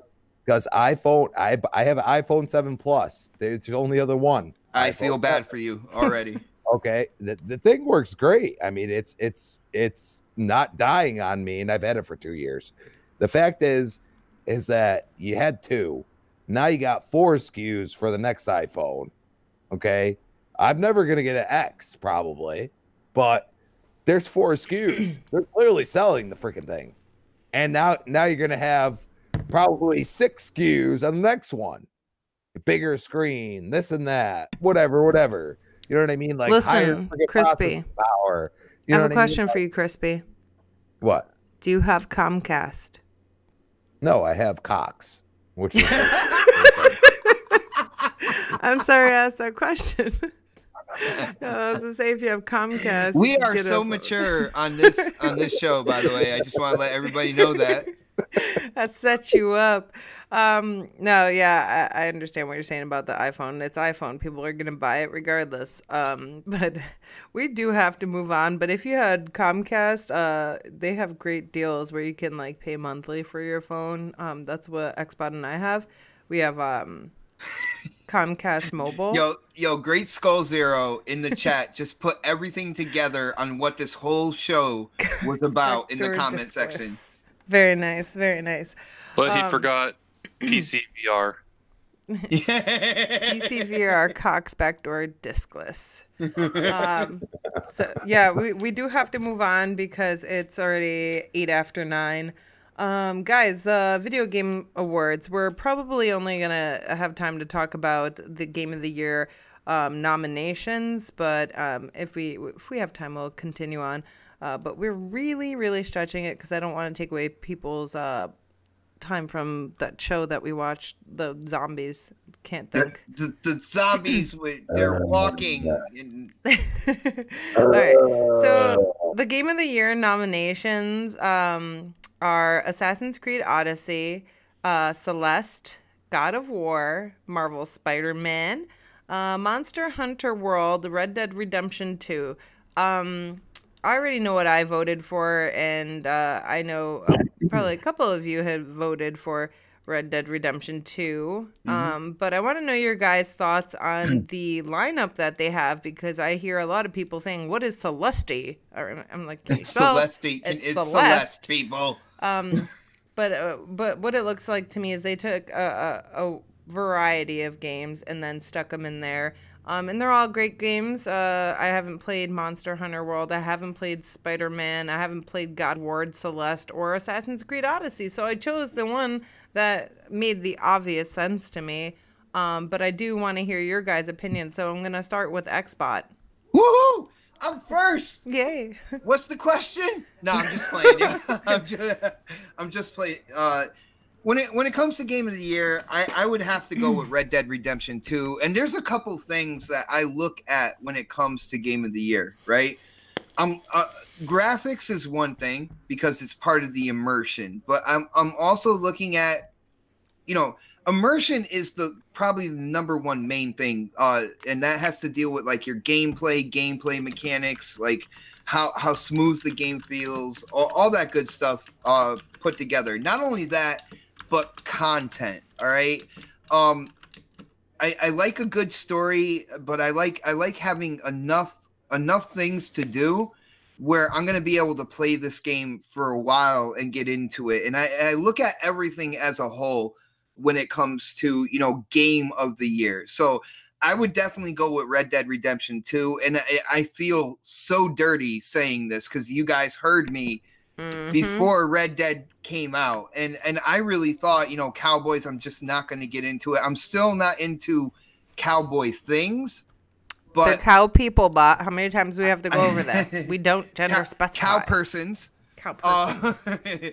But I did make an exception for Red Dead Redemption 2 because this game is just absolutely amazing. The only other game that there's something I'm disappointed when it comes to this grouping right here, and they all look like good games, but where is Forza Horizon 4? I hate it that there's a stigma out there that you can't have a racing game nominated for Game of the Year. You talk about graphics, Forza Horizon 4 has it. You talk about gameplay mechanics, and immersion. Forza Horizon 4 has it. You talk about content. The game has content. Hold up. What? Something happened. Uh-oh. Something bad. But anyways, continue. Are we still on the air though? I think so. I don't know. Continue. Now you sound normal. Oh, okay. Well, did I bot? Oh, that would be cool. Your mic changed an octave. Oh, yeah. It wasn't me. All right. Cool. Yeah, it was completely weird bot. I was like, holy shit. Testing. 1, 2, 3. Testing. Yeah. Are we good now? It sounded like one of your nuts fell out. Oh, it did. That's because I got neutered before the show started. Anyway, I kind of heard myself right there. But that's my whole thing. Like, this game is probably the racing game of this entire generation. It has absolutely every box checked in terms of, a game that could qualify for a nomination for Game of the Year. And then you look at the list and it's not there. Right, I feel like it can go there. I think that, the games that they look for Game of the Year, excuse me, sorry for the loud cough in everybody's ear, is a game that everybody can play. Like, okay, maybe not because God of War, everybody can't play that. Spider-Man, never mind. Fuck what I said. Continue. No, but see, that's the whole thing. Even, you say everybody can play, and even in that genre, you look at Forza Horizon, there's many different difficulty levels down to the point where even like younger children can play that game and kind of get used to racing and stuff like that. So even every person can play that. And please don't tell me that it needs an intricate story, because I believe Overwatch won Game of the Year one year. And please tell me that has an intricate story with twists and turns. Little stories. Now, don't lie to me and say the same thing. Okay. You see what I'm saying? I just don't know why there's a stigma out there that racing games can't be nominated for Game of the Year. Forza Horizon 4 should be in this category. That's all I gotta say. I don't know about that. Like, all right, I heard someone say I agree. I think it was Butchervan. Yeah. But, all right. You know what? I don't even know why I disagree. So carry on. Let's hear why you agree that Forza Horizon should be in that category. I think it's a great game, and it should have been nominated because there's never a racing game that is nominated for Game of the Year, and so why not, right? Like, Instead, they put it with sports games, you know, Who in picks its the own nominations? separate category. Who picks So- the nominations, though? I don't know how it actually gets all selected out, but I It's just Jeff know that. Keighley and Kojima. They're conspiring together. But you know, the thing is like I've played all these games, but I haven't played Assassin's Creed and I haven't played Celeste.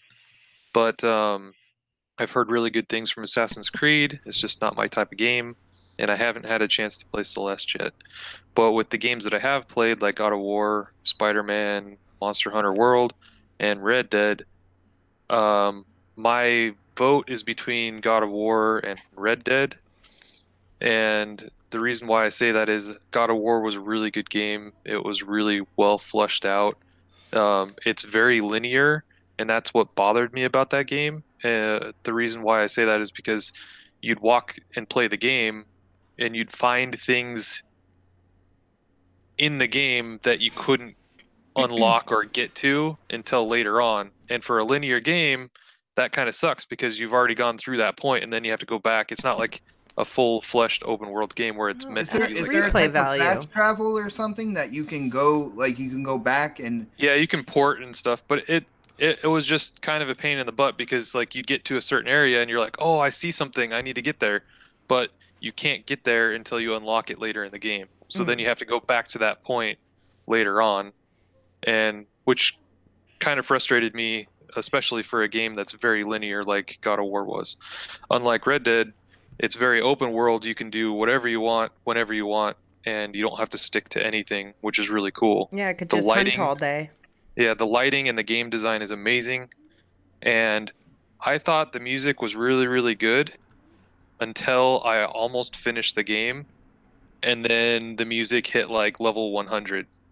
Like the very last mission and the epilogue totally turned the music up to 1,000 to me. Like, holy crap, that is the best soundtrack. I actually went on Spotify today and I saved the soundtrack on my Spotify because of that last mission and the whole entire epilogue, because the music Nice. is that good. And not only that, I actually sat, this is the first time ever in the history of gaming I've actually sat and watched a credits. I actually sat through and watched the entire credits roll, because there's videos in the credits that actually like continues on like after the fact.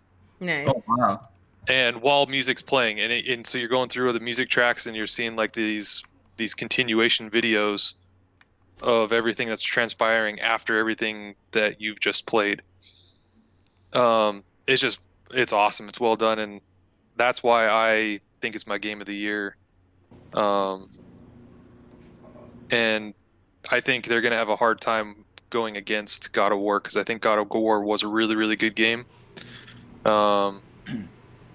And Red Dead hasn't been out quite long enough, and more people completed God of War than Red Dead. A lot of the people I've talked to have either stopped at like chapter 3 or chapter 4 on Red Dead and haven't gone beyond that. And the game is so much better once you get close to the end. Like, holy crap. I thought the game was good at chapter 5. When you get to chapter, it was like 7 or 8, like it just gets turned up from there, and so much. Yeah, Yo, crazy. Butcher, when it comes to the voting, like after they do the nominations, I'm hearing that only 10% of the voting is actually from the community, like people going in there and voting for who they think, like what game they think should be game of the year or any other category. Like if it was more, if it was on the community shoulders more, if it was more than 10%, I would definitely say that Red Dead like is definitely in there for game of the year. The reason being is it's a multi-plat game, so people who don't have a PlayStation 4 and they only have an Xbox, they got the game, they have a tendency to lean towards the game that they played and experienced and, you know, got a lot of entertainment out of. But with only 10%, it makes it a little more in the terms of the judges that Jeff over there like kind of picks for this whole thing. Here's the thing that I think will hurt Red Dead in the end. So I voted for Red Dead as my game of the year, but I don't think they'll get the game of the year. I think God of War will. even though I voted for Red Dead. And the reason why I say that is because of the players. A lot of people want it force-fed to them. A lot of people want their hand held in a lot of these games. Like, they want to be directed. And Red Dead doesn't do that to you.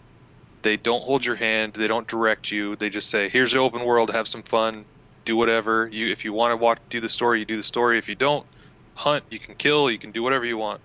And the problem with that is by not holding people's hands, people aren't finishing the game, and they're not seeing the better part of the best part of the game is like closer to the end, like where the story gets even better and crazier and just amazing, and the music gets tenfold better and louder and more pronounced and stuff like that. Like the music, like when you come into a certain area later in the game, the music's like pounding in your ears like crazy versus, just background noise. So oh wow, yo, Gothwitch girl in the chat. Yeah, but see that's like what, 17 years ago. But I see she said that Gran Turismo 3 won Game of the Year in 2001, and ever since then, it seems that there is a stigma that racing games just for some rhyme or reason are not nominated for Game of the Year. But huge shout out to Gothwitch girl for sharing that knowledge, going all the way back 17 years ago to pull that up for us, yo. Nice. I just want I agree. That's awesome that you even have that. And that back then, racing games, if you think about it, that was like the racing game back then. There wasn't really a lot of competition other than Gran Turismo back then. Well, like Need for Speeds and stuff like that. But I mean, that was like that came close to GT, man. Yeah, back then. But the factor that you have to think about is that Red Dead gives you a cinematic value, and it's like an open world game.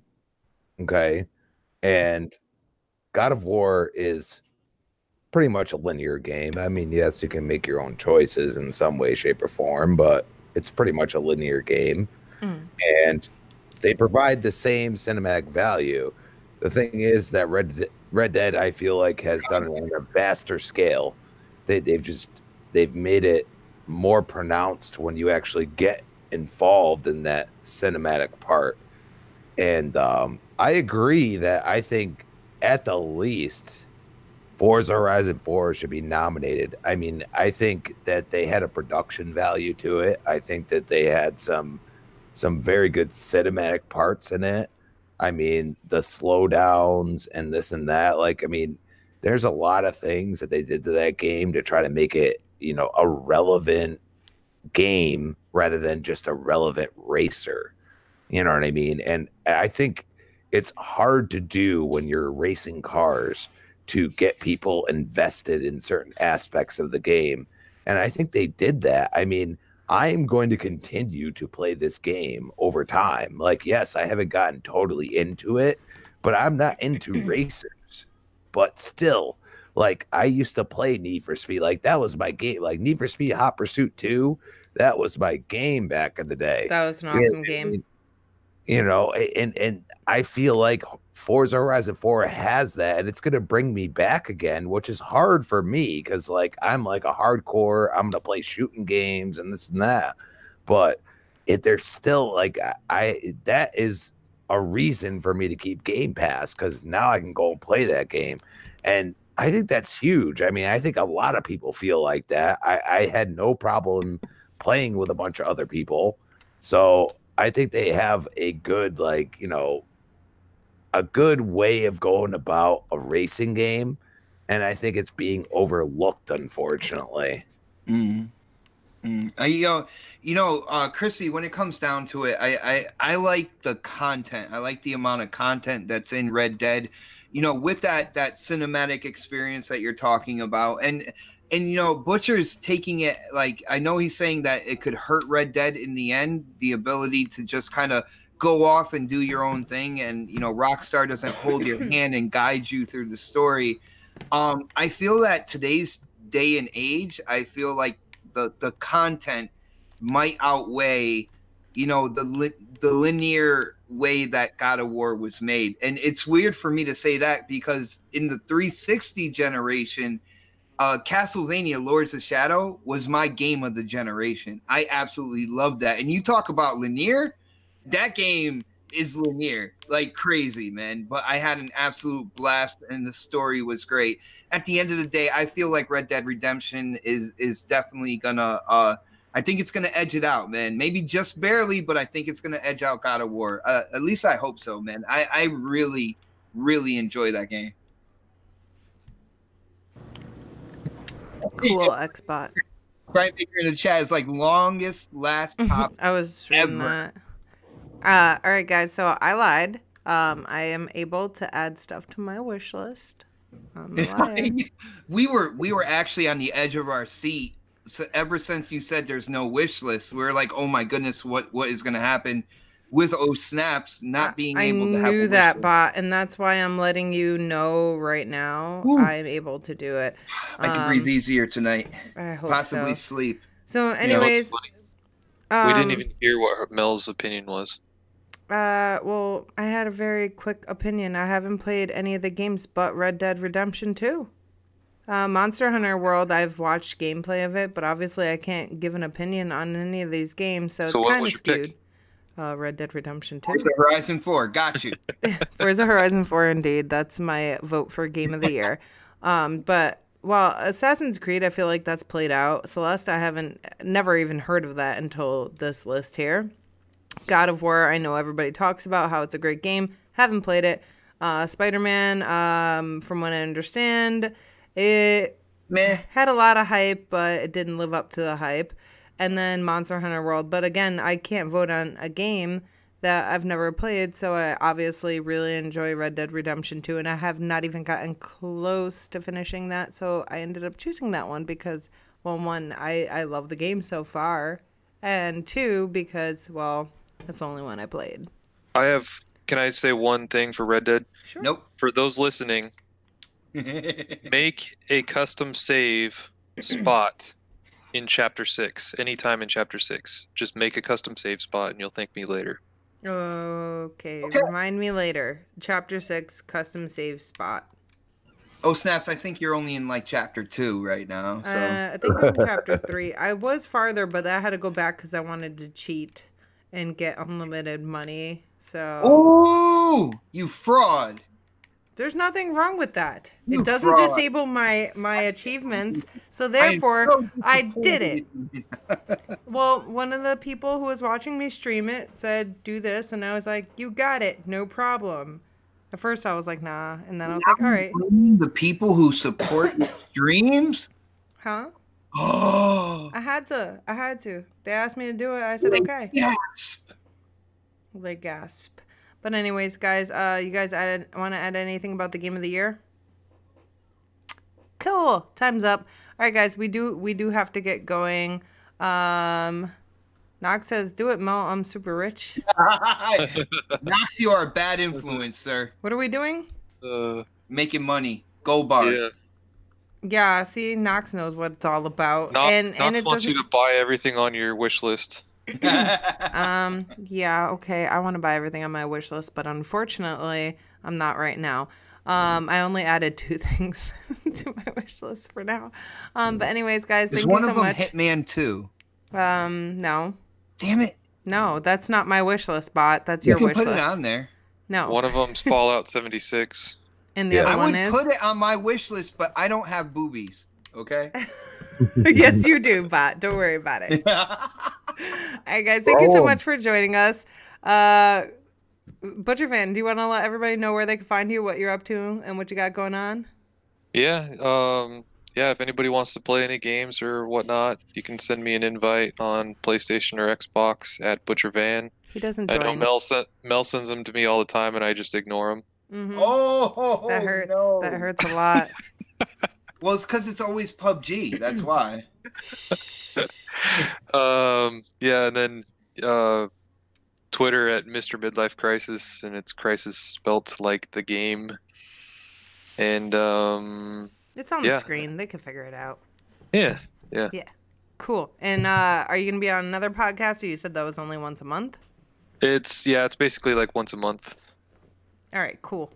All right, guys. So make sure you go give him a follow. It is on the screen. You can find all his stuff there, and it is in the description below. Xbot, where can people find you? What are you up to? I am actually looking through everybody's window right now. Living room window. Look out the window. I'm right there. But no. Other than that, I do have a YouTube channel. It is called Xbot448. It is the home of the next podcast. We have gameplay going while we talk the gaming news, and you can vote for who had the best gameplay. Last time I checked, I believe yours truly was in the lead. So thank you guys for your voting. I think I'm going to win this one.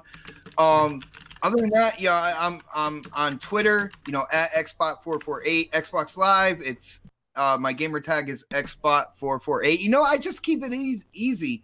Anywhere you want to find me, it's Xbot448. And I'm done. Very cool, Xbot. Everybody's going to follow you right now, and they're all looking out their window as well. Nox is like the gameplay is rigged. It's totally rigged, Nox. Don't worry about it. It's all part of the experience. Supersonic Station, do you want to let people know where they can find you, what you're up to? PlayStation, Yoshida balls. All right, that's great. Supersonic Station. We'll see you next week. Oh, okay. Oh, that's the best I can do. I'm so sorry. Yeah. You're doing very well, I gotta say. Crispy Bomb, where can people find you? What are you up to? At Crispy Bomb. Apparently, we're gonna play Dying Light. Not right now, but we will. Are you sure? I don't think. I think you're scared. I'm trying to forget about it. Dude, she needs to stream more scary games. It is I don't, because watching her get I'll have so a headset on, and then Xbox will be like, "Shut up, the kids are sleeping." That's how he sounds, I swear. Then I'm gonna be like, "Just trying to have fun, man." Sound like a 70-year-old smoker. But I'm sorry, Crispy. Where can people find you? What do you at Crispy Bomb on Twitter, and you can hit me up on Xbox Live. It's in the description. And I'm not going to say the name because it's too complicated for people, apparently, since nobody follows me on Mixer, for the love of God. I mean, I'm a good Gears player, for shit's sake. Freaking watch me. Yeah, I feel How like much our name change is $5 or $10? It's $10. $10. Why, you going to send me $10, man? No, I was just somebody already has my name. That's the problem. Just Crispy Bomb. I bet you somebody has my name. You should change your name to Xbot449. Okay. Hey, the benefit if you change your name on Xbox is at least you won't lose your data. Ooh, burn! Oh, jeez. Ouch. Sounded like you were pro PlayStation all day, and then bam. Well, he had to defend PlayStation because Supersonic wasn't here to talk about PlayStation and VR. Yeah, that's what happened. Yeah, right, it's Butch neutral. Oh shit. Ooh, I feel like that was a challenge to me right there. All right, guys, you can find me on Twitter at GirlsCanGame22. Obviously, right here on YouTube and Mixer. Guys, go give me a follow on Mixer. I do have some giveaways that are Mixer exclusive. And other than that, yeah, we'll see you next week. Oh, and Tuesday nights, me and Chelsea do our show, Two Girls Podcast. That's the name. We went basic bitch on it. I was like, let's keep it simple. I like it. Yeah, it's got a ring. I definitely like it. Doesn't have that naughty tinge to it either. So, you know. Did you hear some of the responses to the old name, by the way? Yeah, I did, but yeah, don't worry about it. I did. Okay. I reckon we're gonna do this. And do you want me to do it? I'm sorry. Oh man, but thank you guys so much for rocking out with us. We greatly appreciate it. You guys are all amazing, and thank you, Lady Infamous, for the super chat. I truly appreciate it, and we'll see you next week, guys. Thank you. Bye. Bye. Peace. Aww.